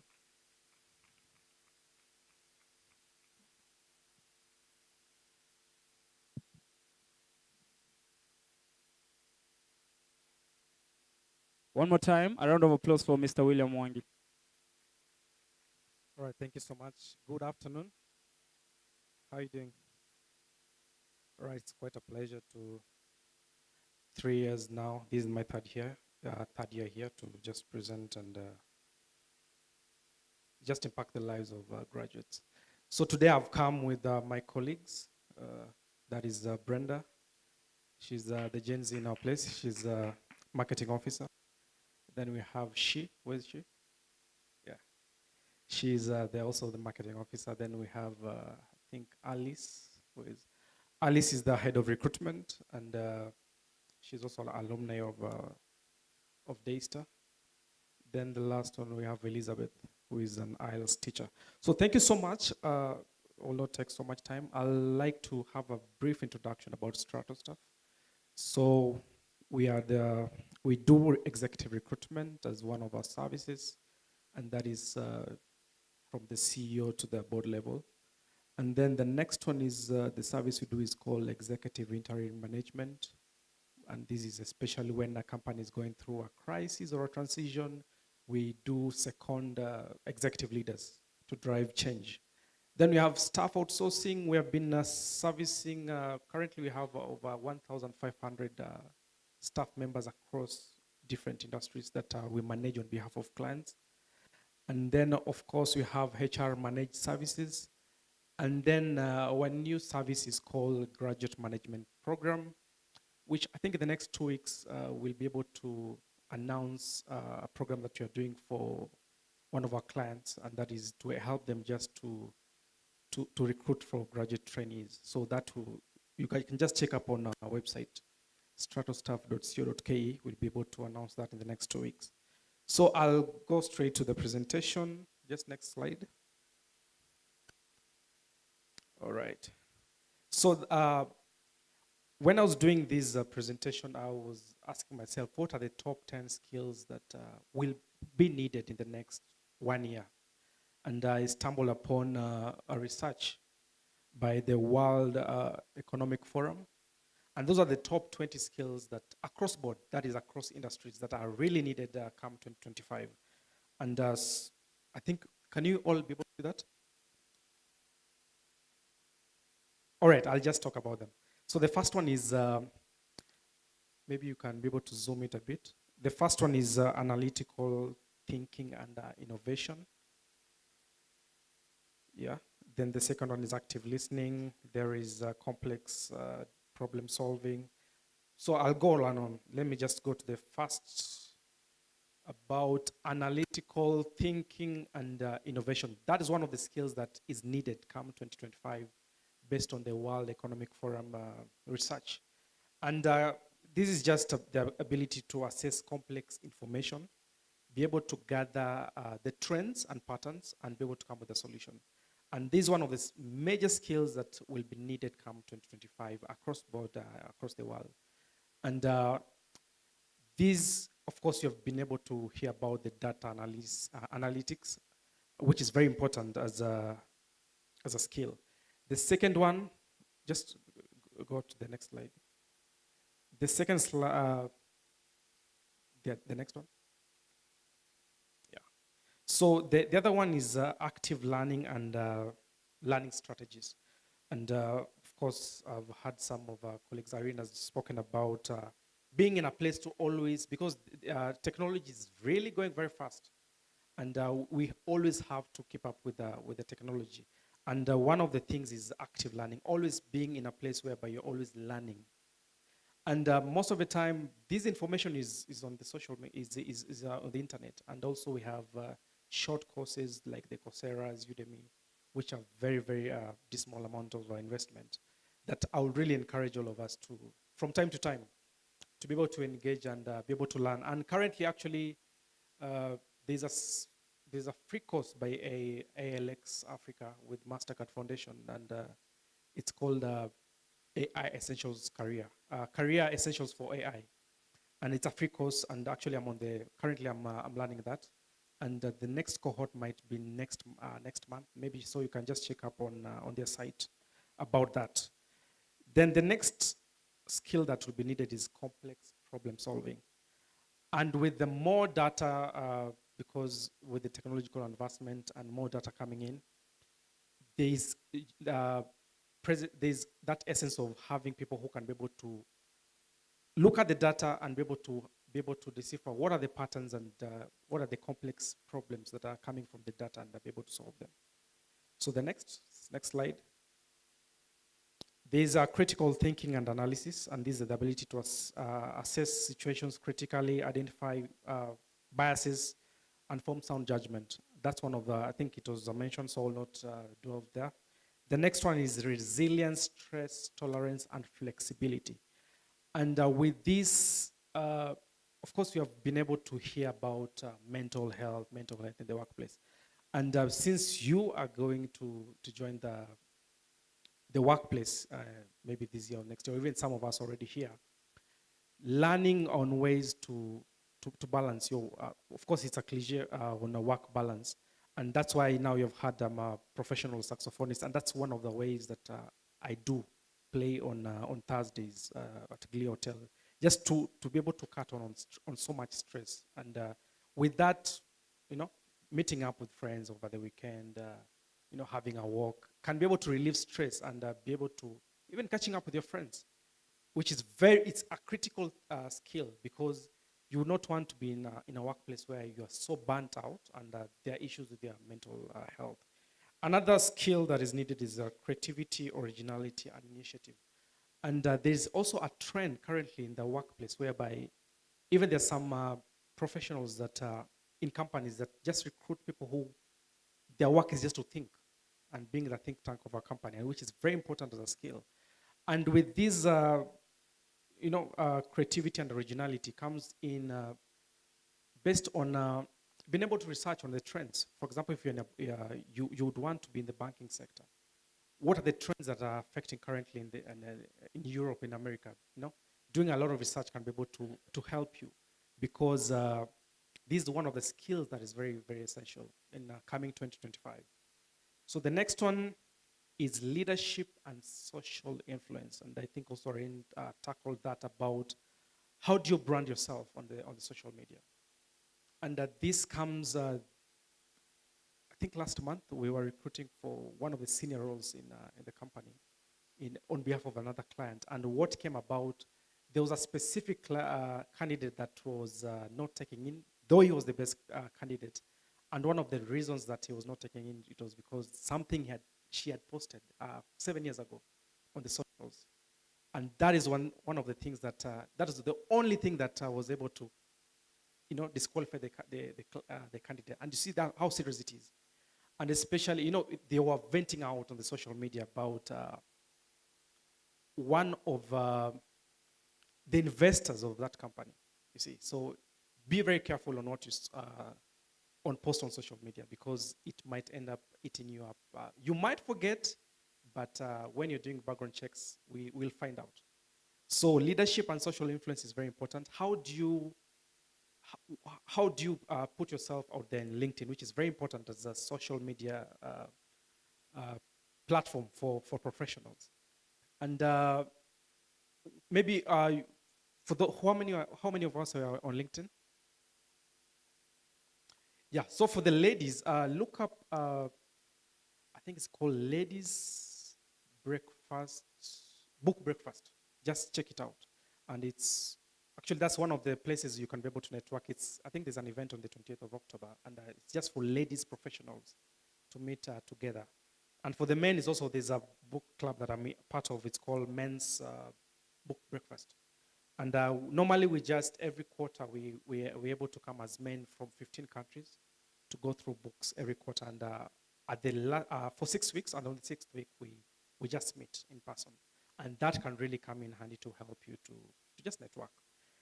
Another one is technology use, monitoring, and control. Of course, that's a no-brainer. You have to know how to use the internet, and especially AI, because with the emergence of AI right now, I'll be very, very, very insisting on you being using AI, because currently with the course that I'm doing that I've talked about, the AI essentials by ALX Africa, what they're anticipating that in the next 2 or 3 years, there are so many roles in the job market that you will be forced to know how to use AI. You know, how it might not replace your work, but just knowing how to use it for your common good.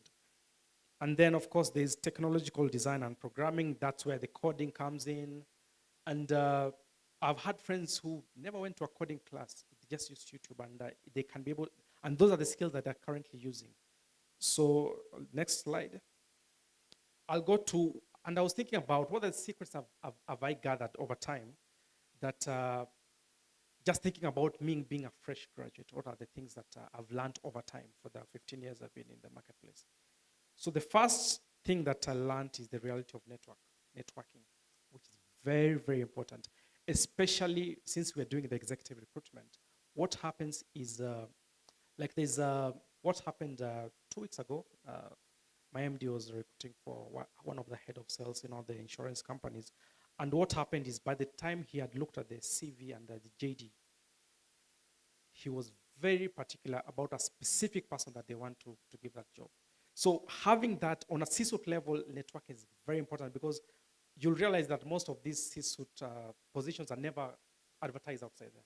They're never advertised because it's about who you know, who can be able to do that job. And most of the time, it's always headhunting. So you being in a position to network on LinkedIn is very important.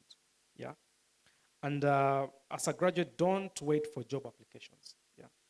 Alone, just start building that relationships and networking. And I've given you about the men's book breakfast and the ladies' book breakfast. It can help you to start networking. Even today, start networking with your fellow graduates in a matatu. You know, you can be able to meet somebody that can really, really change your life.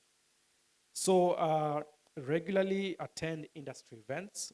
Most of them are very free, actually free events that you can be able to attend, and network with fellow professionals. Then the next secret that I learned is soft skills are as important as technical skills. And soft skills, for example, communication skills, collaboration, problem solving. These are skills that all of us, I'm sure, if really you have taken that step forward to learn, and that is, you can learn these skills by, even in church. You know, I'm part of a praise and worship, and I'm the leader of the band. And some of the skills that I've learned in terms of leadership, I've learned them from just taking myself and volunteering as a leader in church. You can't be in your village or within amongst you as a student leader. You can be able to volunteer some of these positions and can be able to hone you and give you the right skills that you need in the marketplace. So you can be able to be the most knowledgeable person in this place, but you not having the right soft skills can really put you off, because as recruiters, most of the time, those are the things that we're looking out for. Are you a person that can be able to interact with people, to collaborate in a project, or you are a standalone kind of a person? So some of these skills are very important. So practice effective communication, and that is sometimes just volunteer yourself to become an MC in an event, or it can be able to help you so much. Another one that I learned is build your online presence, which is very important. That one is, I'll not go to it so much because Irene talked about it. The next one is be ready for constant learning. Learning does not stop after graduation. Actually, it starts after graduation. Yeah. So being able to always hone yourself with new skills each and every day is very important for you, and also very important for your career progression.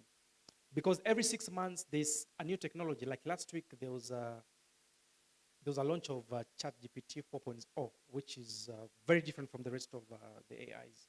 And just knowing how to use that AI for your own good. Gemini, one of the AIs can be able to help you. And also there's been a disruption in the manufacturing industry and also the logistics by technology. So knowing how to use that technology for your own good is very important. So sign up for online courses, attend workshops, or take part in certifications that are relevant to your industry. Next one. Then rejection is part of the process. Yeah. Of course, some of us will apply jobs after graduation, and you might be rejected here and there, but that does not mean that you failed. Actually, when as a new person who was looking out for a role back 15 years ago, I got rejected so many times. So you having that essence of rejection is very important for you to even have a thick skin, to know that it's not you. Maybe probably you're not just a fit at that moment. So you'll face rejection, and it's part of life. It's normal. So many fresh graduates expect to land a job very quickly. Some do. But the reality is that most people will face several rejections, and that should not deter you from always applying. And also, but the fact that you network, it's very important, and it can easily land you a job. Time management is very key. So once you're in the workplace, managing your time effectively, knowing how to prioritize what is important, what is urgent, it's very important. That's where burnout comes in. Also, learning how to delegate in the marketplace and in the workplace is very important. And with that, you'll be able to, even in the marketplace, you'll be able to juggle so many activities at the same time, and you're expected to deliver all of them. So time management is very important. And you can be able to use Google Calendar as one of the tools. There is Trello, there's Notion. Just organize your task. Even right now, when how do you manage your time? Are we always on social media throughout, or how do you manage your time from the time you wake up? Have you planned what you're going to do for the whole day? It's very important, and that's one of the skills that you will need when you can go to the marketplace. Then financial literacy matters. And that is at the end of the day, at the end of the month, you get your salary. How do you manage it? You see? Because we have colleagues, we have friends, we have family, and you know them. Some of them earn so much amount of money, but you cannot see that. And that comes back to how do you manage your finances. So you need to understand how to manage your money right from the first paycheck and not make mistakes that some of the professionals have made over years. And that comes back to having stress, and it affects even your workplace, how you conduct yourself at the workplace. And then, of course, I've talked about personal branding, which is very critical. That is social media presence. And even how you conduct yourself. You want to be a lawyer, for example, but how do you dress? You know, because it's all about the first impression that really matters. Then also, when it comes to your CV, have you been able to put up to date your CV? And there's so many, I can say, websites on the social media that can be able to help you to know how to work on your CV. And also, maybe right now, on a break, talk to one of our recruiters can be able to just advise you on how you should be able to put your CVs. Then there is don't fear career pivots. It's okay to change directions. I've changed directions from time to time. Right now, I didn't start in the business development. So it's okay from time to time going through a career and being able to change. It's part of life. So don't feel very weird when you reach 2 years and you feel, I need to change my career to something else. But now, the secret is you need to have those specific skills that can be able to help you to transition when it comes to where you want to go. So stay open to change and embrace new opportunities as they come up. Then mental health is a priority. Check. Okay. So burnout is very real, and especially when you cannot be able to prioritize your activities in the marketplace. You might end up, if it's something that contravenes you, even with your personal beliefs, it's okay, as long as it's within the parameters of the policies. It's okay to say no sometimes at the workplace.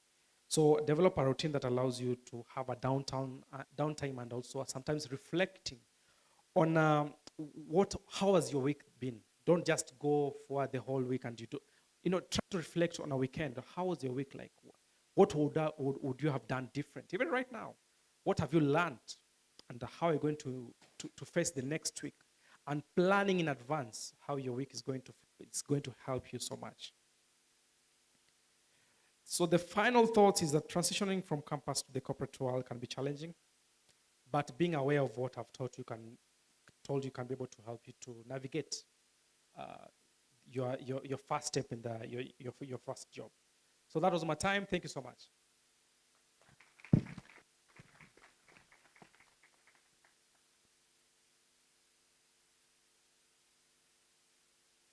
One more time, a round of applause for him. Thank you so much for that insightful presentation. We really appreciate and honor your invite and honor you honoring our invite to come.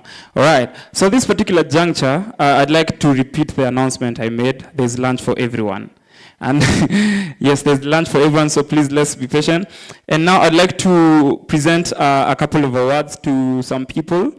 And then as we transition into the panel discussion, and then we come to the close of the program. So right now, I'd like to invite the representatives from the Ministry of Labor.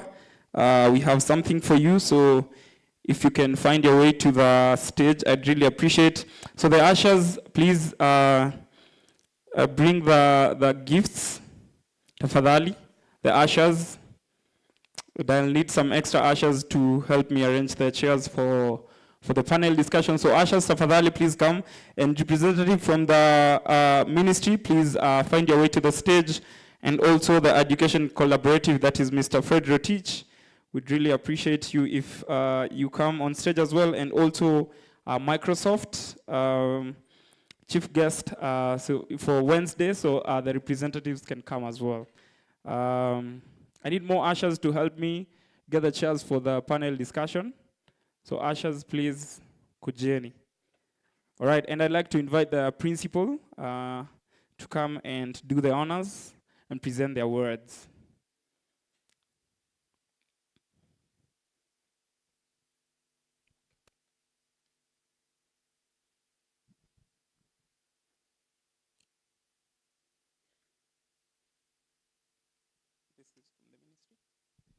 Right, fantastic. So we have the first award to the Ministry of Labor, presented by the Principal Nairobi Campus.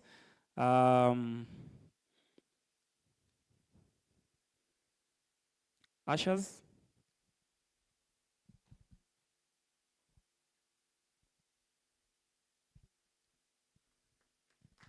All right, a round of applause for them. Thank you very much. Okay, and now we have a gift to Education Collaborative for being an amazing partner and for the grant. Thank you very much. We really appreciate you. A round of applause for them to wapigie makofi. Thank you very much. All right, and we also had a gift for Microsoft, but unfortunately, they're not here with us today, so tutahakikisha imewafikia. All right, fantastic. So now we are about to get to the panel discussion. So the ushers, if you can kindly bring the chairs to the stage. But as they arrange the stage, I'd like us to be upstanding. Tusimame kidogo. Tusimame kidogo, tusimame kidogo.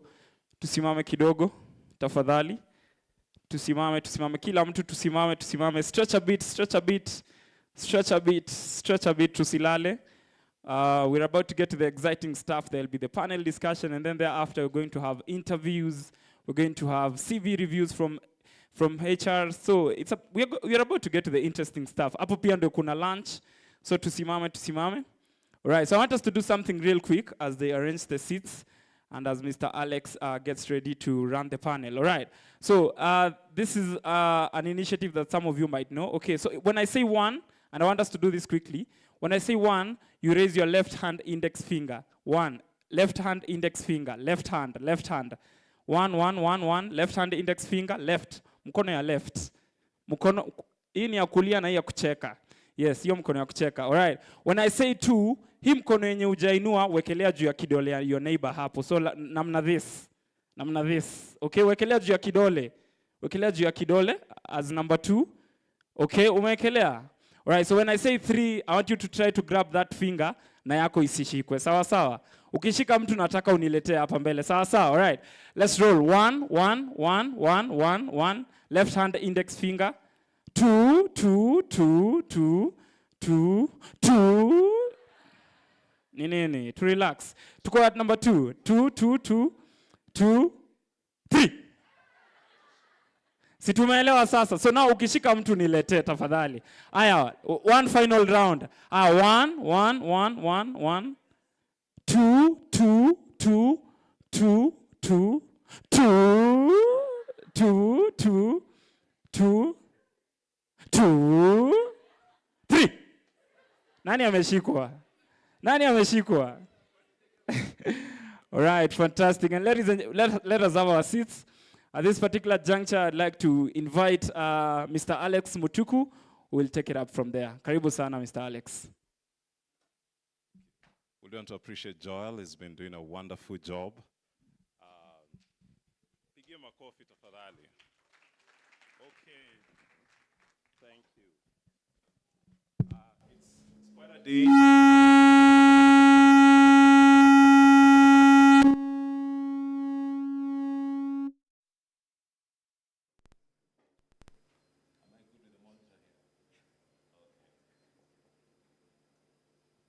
We get to wrap it up here, and so this will mark the last of the activities, at least in this auditorium.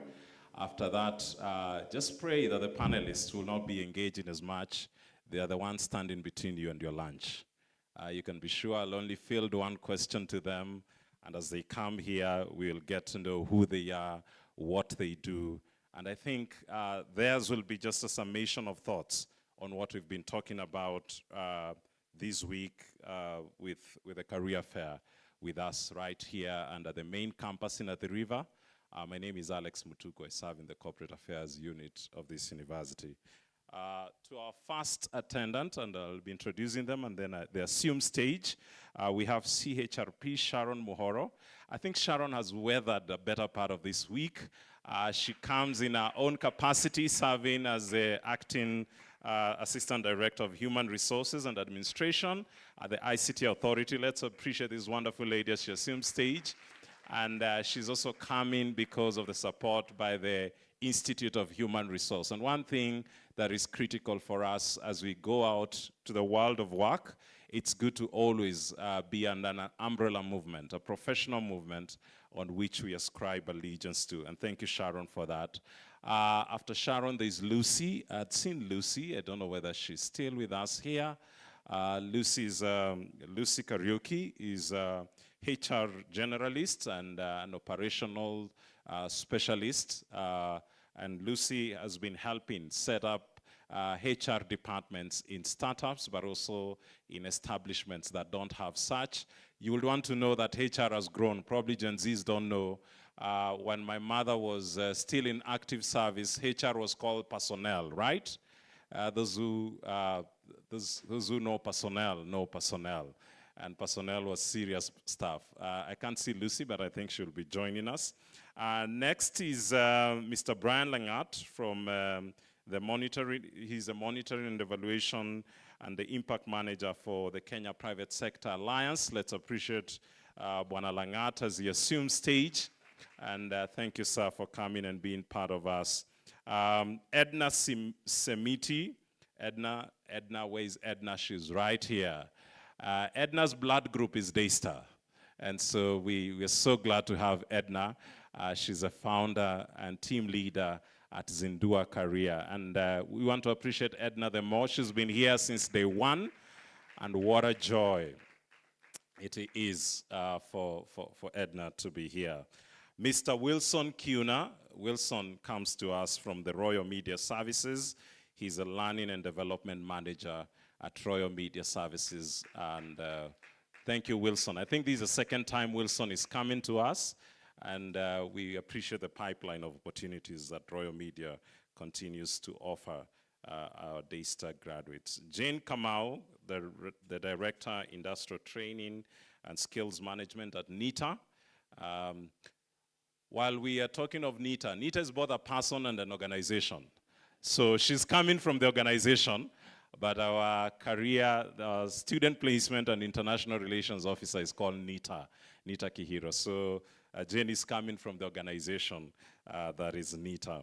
We have our friends from Mass Intimates.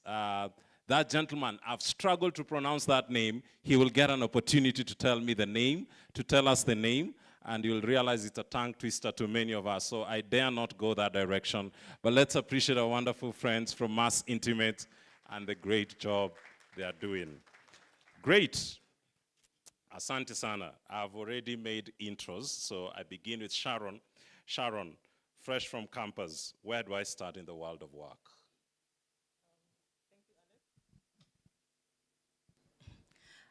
Thank you, Alex, and thank you for this opportunity. I think everyone here has said they're a Daystar alumni. I am not a Daystar alumni.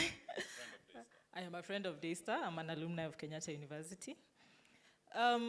So you're graduating campus, congratulations. What next? I think one, you should define yourself. I always like to tell students or everybody, define yourself by the 5 W's. I think we all know the 5 W's. Who are you? I'm Sharon Nyambura. I'm a HR professional. What do I need to do to get into the HR practice? So I have my bachelor's, I need to do a certification, I need membership, right? Because you will not be in a professional career without membership. Where do I want to work? It is good to build a bucket list of companies. Just create a list of institutions that you want to work with, institutions that resonate with your culture, that resonate with where you're seeing yourself and where you want to go. By when do you need to do this? If you're graduating in November, you need to have started doing your applications by now. You need to build your CV, you need to do your cover letter. What are we going to do in our CV? We are not going to be ambiguous. Please don't put many stories. Be very specific. Say, I have assisted, I have developed, I have initiated, with an end in mind, with a goal in mind. So that if I have 1,000 applications to go through, I can quickly look at your application and I see what it is that you bring to the table. I also want to highlight about references. When we were going through many people's CVs from Monday, I realized that some don't put references. Rule of thumb, put 3. Put a professional referee, put a personal referee, and maybe a client, a successful client. A professional referee is one who, when I call, and maybe you are there for attachment, and I say, do you know Sharon? They will not say, uyo ni nani? They need to be able to answer that, yes, I know Sharon, she was here from May to September of 2024, and she did X, Y, Z. A personal referee. You can put your friend, you can put a local leader, but again, it has to be a person who knows and can speak to your character. A client, make sure it is a successful client, not somebody who, when I call, they're going to tell me, "Ay, uyo hata usimwandike kazi," you know? And then make sure you inform them that you have put them as your referee so that they can respond. Nowadays, institutions are doing background checks. So if I send an email to your referee and they don't respond, I'll think like there's something wrong, or there's something wrong you did where you went. So, and I don't want to start digging, so make sure you inform them that you put them as your referee. Then don't do that one CV fits all applications that you're going to do. Look at the institution that you're applying to and fit your CV to the job description that they want. I spoke to quite a number of international students, so this is where I would want to say that to work in Kenya, you may also need a work permit. Maybe through your campus, if they help with that, you need a work permit. Once you're successful and you've been called for an interview, dress how you want to be addressed. Yes, I know, again, Irene spoke to Crocs and sweatpants. Please don't come to the interview in Crocs and sweatpants. Dress the part, look the part. I think we are ready for work now. You're ready for work. Okay, thank you. Thank you. We're ready for work, and we learned to work. Wilson, what do we do with get into a place, a job, and you have all these toxic workplace. People have toxic work backgrounds, family backgrounds, toxic schoolmates, but don't think toxicity ends at school. What happens when you get to a toxic workplace? Thank you very much, Alex. I did not come. We have already gone to the workplace already, but just on a light note, yesterday I was running late to work, and I needed to connect from where I live, and so I was waiting, and lo and behold, a tuk-tuk came to the stage, and it was called Toxic City. So that's the brand name of that tuk-tuk. Eventually, it got me to where I needed to go. But I think what I realized is that toxicity is not something that is limited to the workplace. It's actually everywhere. So the question is not really how to completely eliminate, toxicity. It's about how to minimize it, of course, its effect, but also learn coping skills to help you to live and to work and to thrive. Because for sure, we need our jobs, but also we need to be able to navigate the challenges that are in our workplace. Some of the toxic issues or the issues that bring toxicity would be, for example, excessive criticism. You can work with a boss or colleagues or supervisors whose standards are out of this world, or some expectations are unrealistic. But it could also be things like, small things like office gossip, malicious, especially the malicious type that nibbles at your self-esteem and your sense of dignity and so on, or even bullying and harassment. It could also be micromanagement, where your boss always wants to know, why did you call that person without first of all checking it with me? Why did you cross the T or dot the I before you consulted? That kind of thing. And so I think that the first thing to know, first of all, is just to acknowledge and to accept that the world is not always packaged the way you want it to be, particularly today's work. There are KPIs to meet, there are targets and all that kind of thing. So obviously, your employers are looking for good return on the investment they have made on you. So just acknowledging that actually there will be demands on you is a good place to begin, because it's a mindset issue. But the second thing is just the ability to maintain healthy boundaries in the workplace, particularly when it comes to office politics and conversations that can be toxic. It's good to be able to know. I think this is a part where I don't get into those conversations, because at the end of the day, it's like you're opening your heart and your mind for deposit of bad feelings, negative energy. By the time you are leaving the day, you take it to your children. If you're married, to your wife. Your wife will know that actually you have come from a bad day at work. So those are things to watch out for. But maybe another thing is just emotional intelligence. And I know this can sound like cliche because it has been so much talked about. But I think in a simple way, emotional intelligence is just being able to understand yourself, your emotions, what's going on within you, and also being able to manage your interactions and emotions around those people you're interacting with. So that, for example, if you can even catch yourself getting angry and know what is the right thing to do at that particular time. Maybe it's not to strike the match when the environment is already volatile, but also being able to read the room. If you get into the work environment, it's a team meeting, or you're working on a project and you realize, hey, I think the emotions are tense and so on, this is probably not the right time to talk about this or that, okay? That is something that you can't learn in school, unfortunately. It's something that you have to cultivate. Maybe one last thing, Alex. I think that it's good to find safe spaces for venting, ventilating your emotions, rather than, bottling them up. Finding safe spaces would mean even finding feedback channels that are safe to be able to express, hey, I think if you continue like this, staff morale will go down and productivity. Perhaps even staff leaving because people can say, you know what, I think it's getting to my mental health and well-being. I think it's time for me to, to quit. So it doesn't have to get to that, but I think you need to know when that line comes to it, and you need to know what to do. Thank you. Thank you. Thank you, Wilson. Brian, we have a whole lot of conversation. The HR professionals in this space will tell you about skills mismatch and employers. What's KEPSA doing as intervention measures to ensure that we have the right know-how and the people doing the right, what they believe and know from class is what they come and do in the practice? What's happening? What are you doing?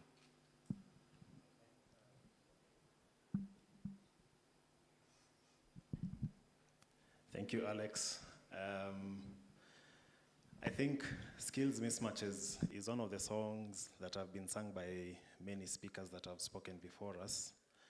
And I think one of the ways through which industry players, and particularly us in the private sector, and KEPSA to be specific, we craft our interventions around skills anticipation. Currently, we are in the information age that is highly characterized by a data explosion, and things seem to be moving very fast. I think in the next coming years, some people say that AI and technology will replace other jobs. Others say AI and technology will improve other jobs. Depending on which way you see it, it is evident that something will change.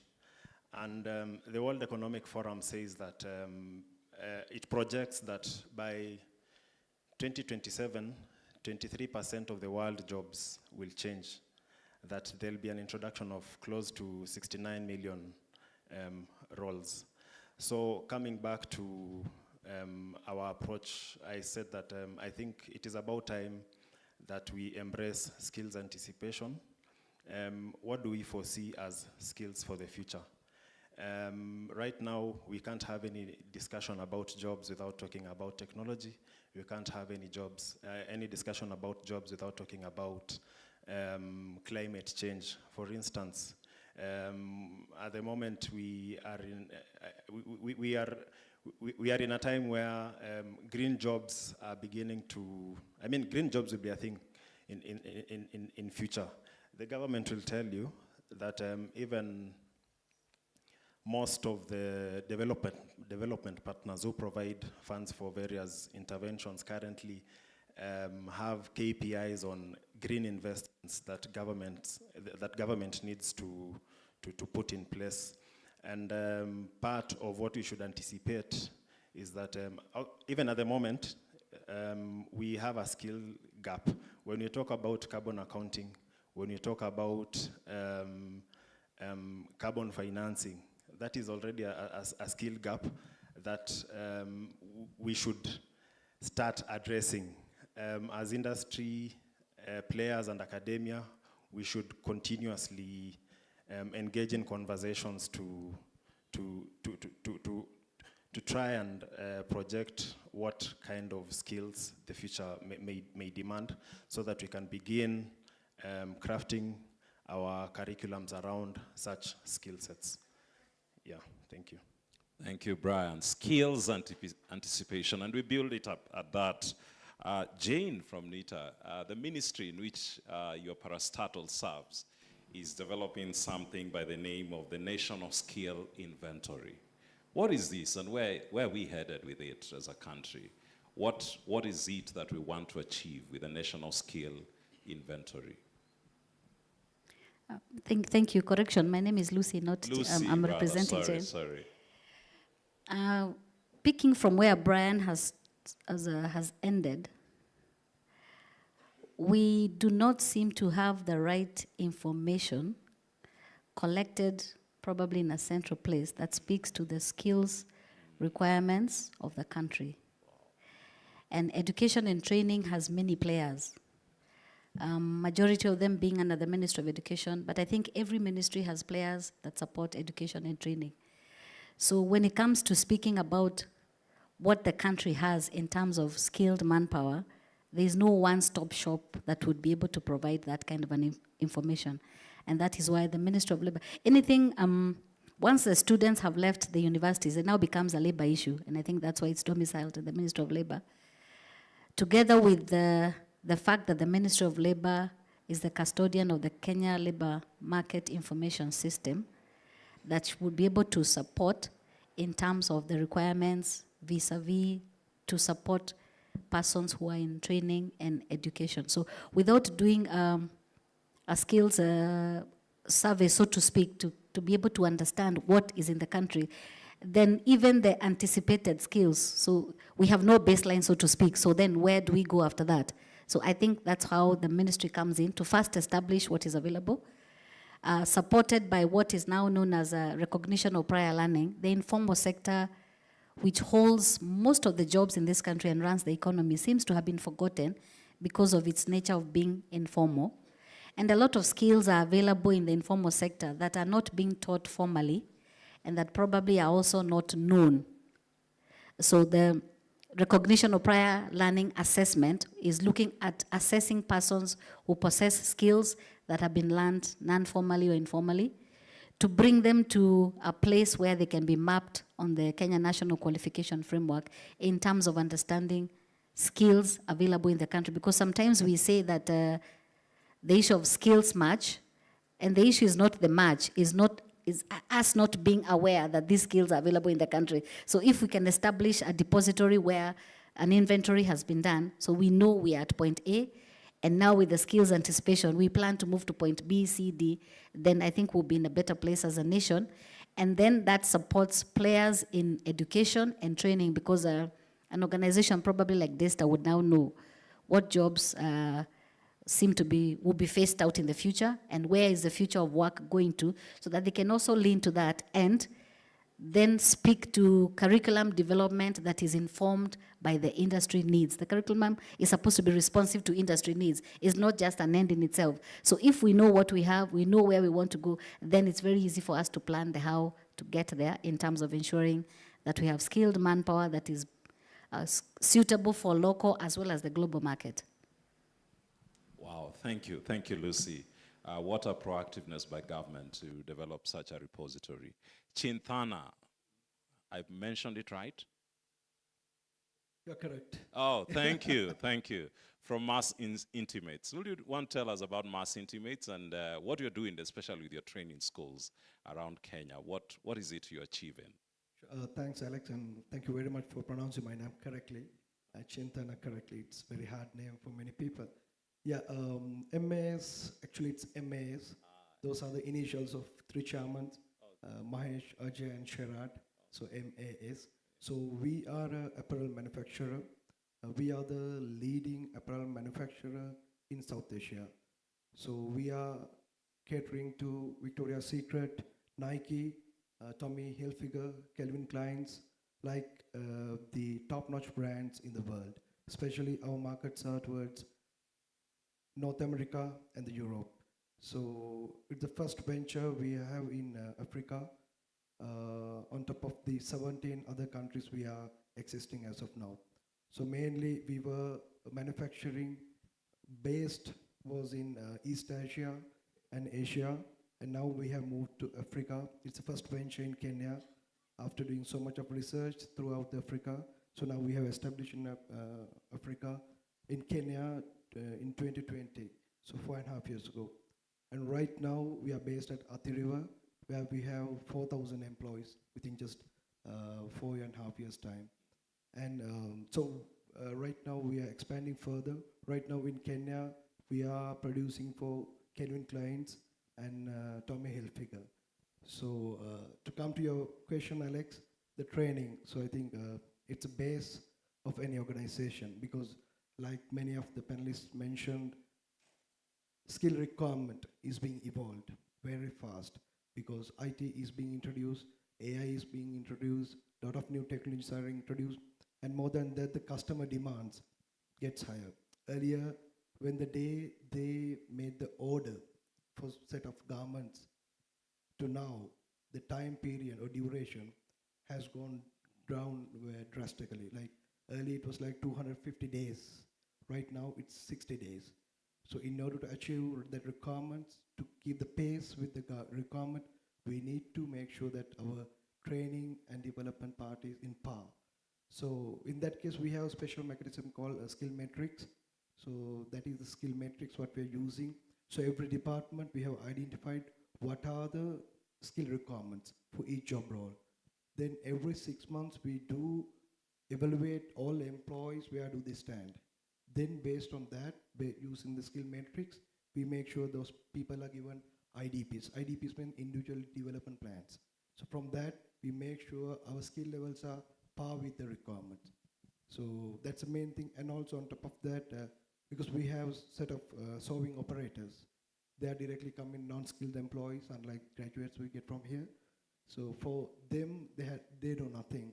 So we have a specific training center for them, where they are being trained for 21 days, comprehensive training. So after that, we transfer them to the department. So training and center and skill metrics for each department are the key for our organization when it comes to people enhancement.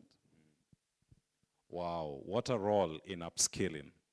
Thank you, upskilling while on the job. Matilda, that seat is yours there, right there. Matilda is, I want you to hear her story. I've always lost touch of how Matilda makes career moves, moving from one job to another. And this is an extra you need to listen. Matilda is an alumna of Daystar. The last I checked, I think she was at Nestle. She might disappoint me today by my records. But Matilda is one friend of Daystar, long timer. Before Matilda takes the mic, I want Edna, Zindua Career. Tell us about Zindua Career, but also the role of networking while you're looking for a job, being in the right networks for the network you're looking for. All right, thank you so much. Good afternoon, everyone. So by name, I'm Edna Semiti, and today I'm here as a founder of Zindua Career, an organization I founded since 2018, focused on young people. Just to answer your speakers spoke about networking, the one from Strato staff. And I liked what he said on the role of networking in your job search. So basically networking means being connected to people and having those people being able to open doors for you. So that's the power of networking. And that's why I said, I'll give an example of my own journey. I worked hard. I worked really, really hard. Sometimes I even used to work up to 18, 20 hours a day. I would even sleep in my office so I can deliver the programs that the clients needed. And so, so two stories there. One is, one of the clients really liked my work, and they sponsored me to go to Denmark, and I went for a coaching program. And it was my first coaching certification from a company called Leadership Management International. I was coached to be a coach in coaching senior managers on effective personal leadership and effective personal productivity. And I came back to deliver that program in the market, and from that program, my business just flew. You know, I started making a lot of money at a very young age, selling the program, delivering the coaching services. And at that age, I coached, I think, up to 5,000 mid-level to senior level managers, including very senior people in government. So I am half Kenyan, half Tanzanian. At that time, I was in Tanzania. So all this I did in Tanzania.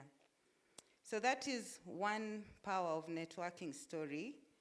If you pick anything from that story, it is be authentic, work hard, and connect with people without fear.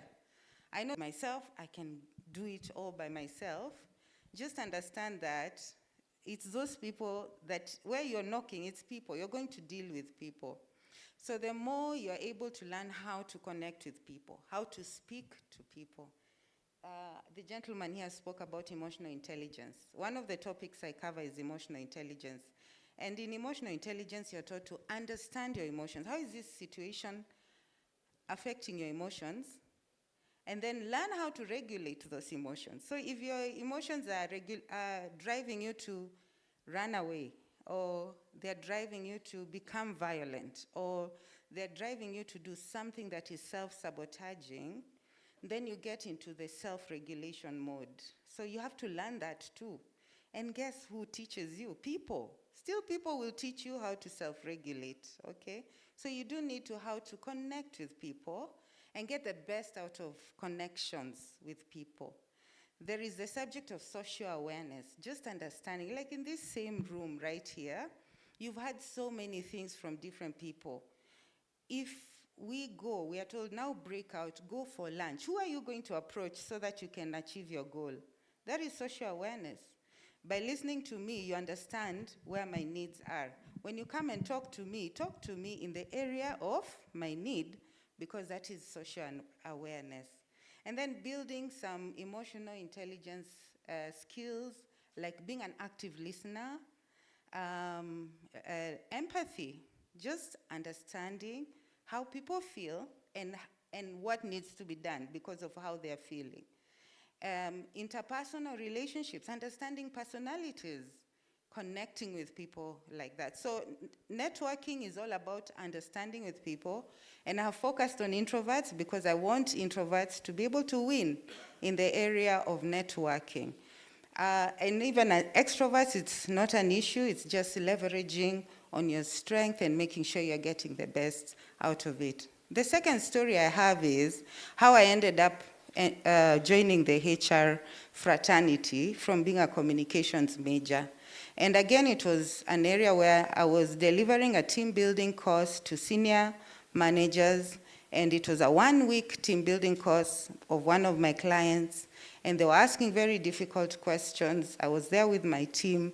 I was responding to them. They're seeing a young girl and all, and I think it was in the 3rd day, the HR director came and said, I want to offer you a job as a HR manager. And at that time, because business was tough, of course, even if I was making money, and I had a small family at that time, I thought employment is a good place to go, and I took the offer. So you can see that networking, not being afraid to step out, give your best, being thrown in the tough environment, but still networking. I was able to start a journey in a career pathway that has helped me for very many years until now. So I would say the power of networking, I would share the power of networking with those two stories. Thank you, Edna. I introduced Matilda as one who has made moves from one organization to the other, but she's also a finance expert. What are these strategies to land a job upon the other? But also, I know you sit in panels where you are proposing a salary figure or you're receiving the proposal. How do we go about placing a price tag upon yourself in leading that negotiation for a salary? Yeah.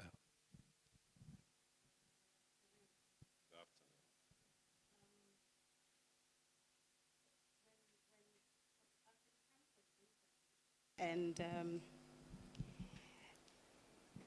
we've prepared your CV well. And you know, when you come now, assuming we've all passed through the HR people and they have all prepared the CVs, most probably the CVs will look more or less the same.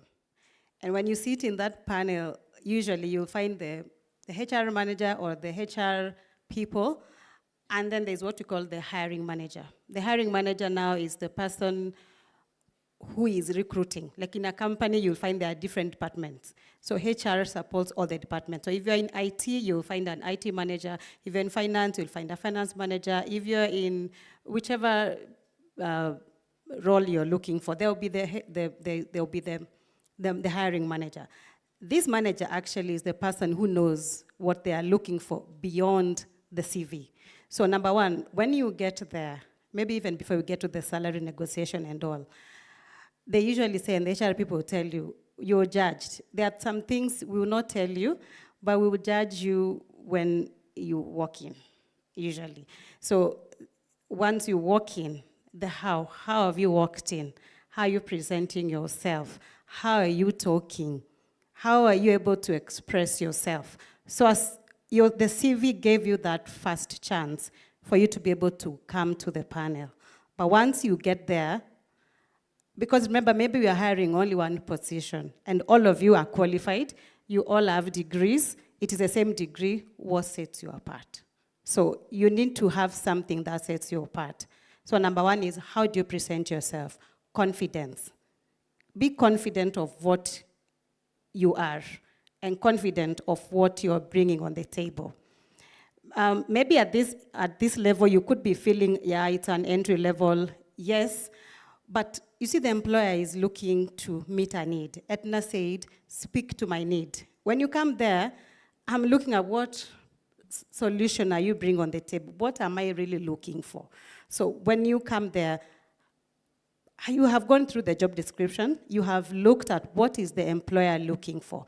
Now, speak to that need. Show me what you are bringing, how you're coming to help the organization. At this point, I'm not interested in your problems, if I can use that terminology, but I'm interested in my problems. So you, as the candidate, address my need, and the need is in the job description, and see what you're offering. Now from there, we go to the issue of the salary negotiations. Of course, there are different levels and different jobs. And then also there are different companies with different payment terms and you know, depending. So if, for example, it's an SME, a small organization, it may not be able to pay maybe as a multinational. So you need to understand when you're going for an interview, do your research and understand, where is this company? At what range does this company pay in this role? You can check in Glassdoor, you can inquire. Nowadays, personally, you check LinkedIn and you're able to see who has worked there. You know, you'll be surprised to find that now, for example, I know Alex said I change jobs. Yes, I do, and actually I'm changing job in the next one day. I'll be reporting in a new place. And let me tell you what I did. So after I saw, and by the way, I can even confidently say jobs are there. And this notion that there are no jobs, it's a lie. I have personally gotten serious jobs knowing no one. Nobody can stand here and say, I gave you a job. No. I have gotten all jobs just by merit. So let that be an encouragement that you don't need to know anyone to know a job. So now with the social media and all, you can, for example, go in LinkedIn and check who is working in this company, who has worked in this company. And then you're able to inquire, like, if, for example, they've worked there before, you ask them, how much would this role, for example, pay? How is the culture of the place? Because again, you can leave a place and then you go and discover it's not what you thought. So do your research. The current job I'm holding now, because I was like approached by a recruiter who was not even in this country, and he was recruiting for a company in Kenya. And I had not heard the company. So I thought, this could be a scam. So what did I do? I went to LinkedIn, searched, and I saw someone who was working there. And I reached out. You know, you do networking again. You just do an introduction. My name is Matilda. I've seen this. Is this role legit? You know, and then you have a conversation. And then from there, you're able to gather a lot of information on that specific role. You're able to gather information on the company culture. You're able to gather information on how much does it pay, right?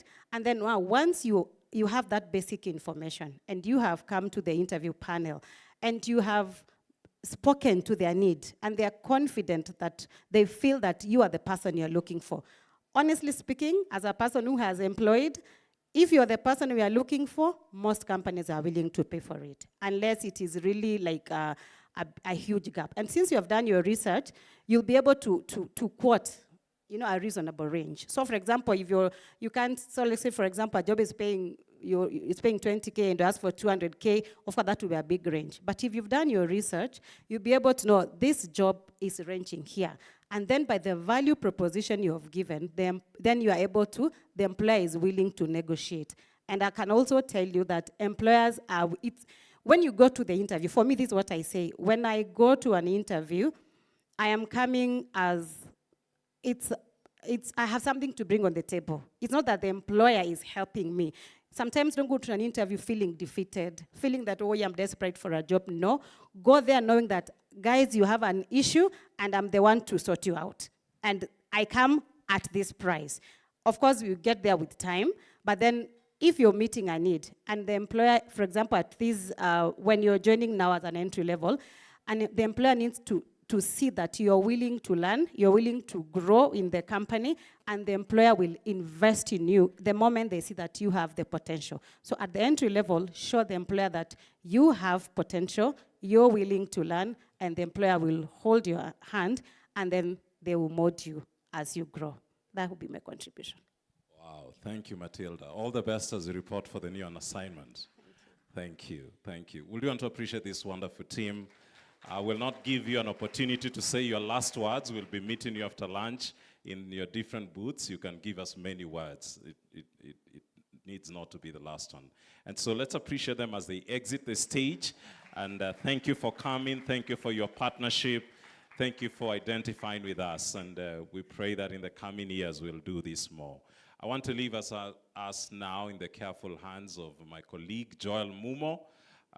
Joel is in the gig economy, as we say, and is one proud alumna of Daystar that we appreciate what he's doing in the area of events management. Back to you, Joel. Thank you. Thank you very much. Why don't you appreciate Mr. Alex Mutuku for the amazing moderation. Thank you very much for the seamless moderation. We really appreciate you. And yes, and the entire panel. Make a beautiful noise for the entire panel for the insightful panel that we've just had. Thank you very much. We really appreciate your insightful contribution. All right, so we're about to come to a close of the event. Okay, has it been fun? Has it been fun? Has it been fun?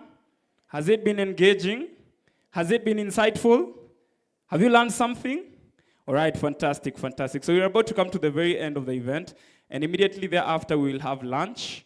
And then there'll be the interviews for the different, from the different organizations. There'll also be the CV reviews, and there'll also be one-on-one talks with the different organizations that are present here.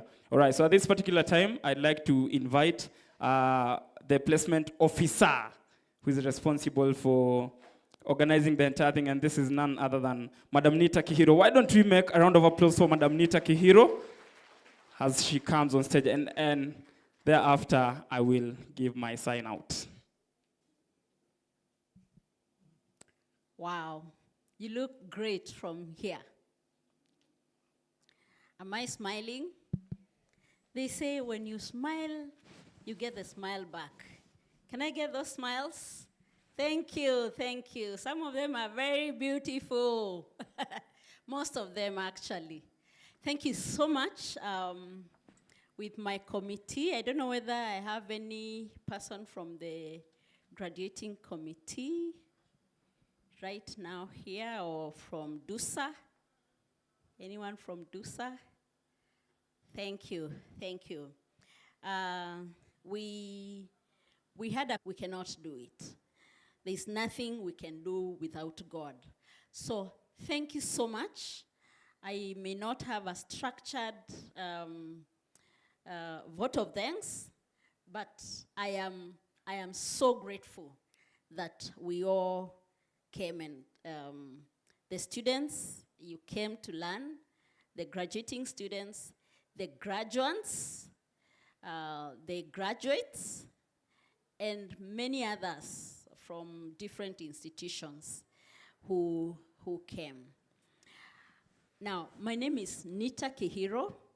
I'm the Student Placement and International Relations Officer here at Daystar.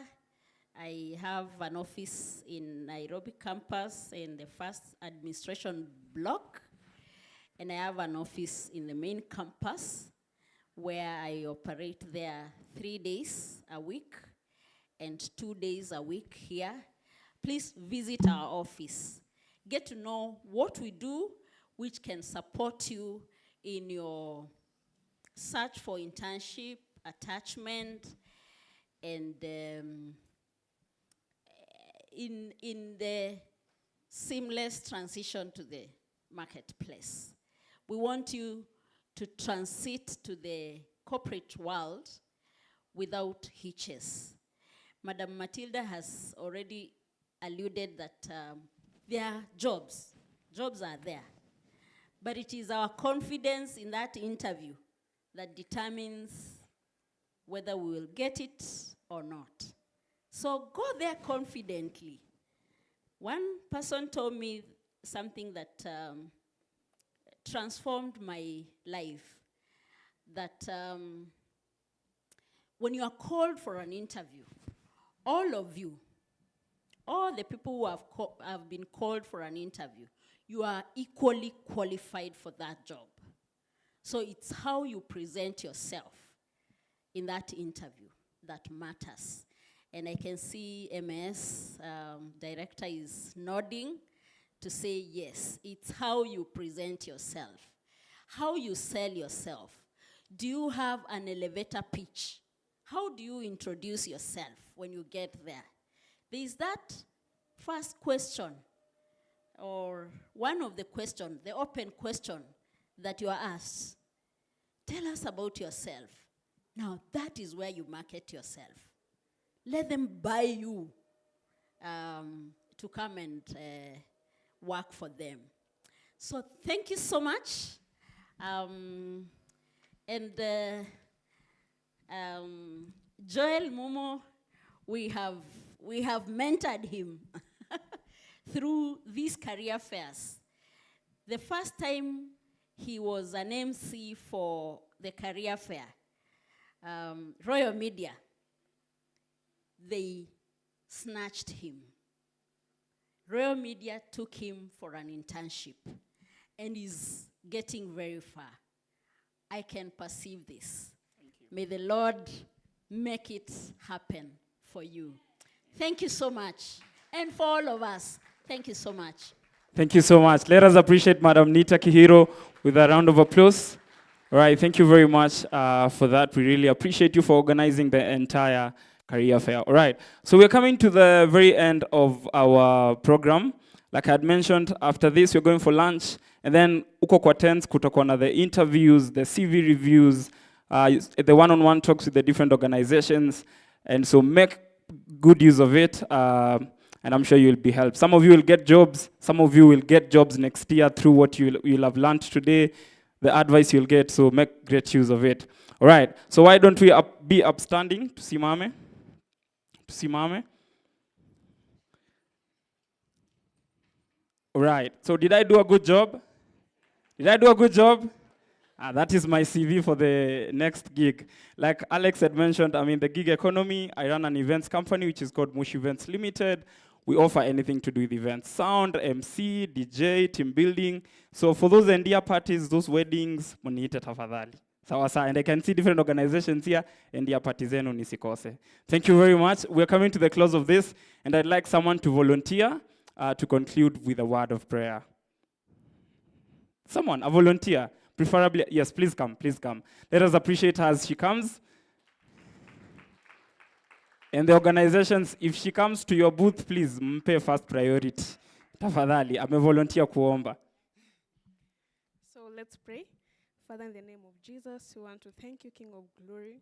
Since the beginning of this career fair, my Father, you've been with us. And now we have come into conclusion. My Father, we give you all the glory and honor, my Father. You have enabled us to learn. You have enabled us to gain concepts. You have enabled us to network and even meet new people who will be our destiny helpers, King of Glory. We thank you for the attendees. We thank you for those who made this event happen, my Father. And we pray that you may bless each and every one of us, oh God, even as we break for our lunch session, even the interview reviews, the CV reviews, one-on-one sessions with the companies who are represented in this place. We ask that it shall be a success, and let all glory and honor be given unto you. In Jesus' name we do trust, believe, and pray. Amen. Amen. All right, so we're due for lunch, so let us proceed. The lunch will also be served at the tents, so let us all proceed to the tents, and thank you so much for coming. My name is Joel Mumo.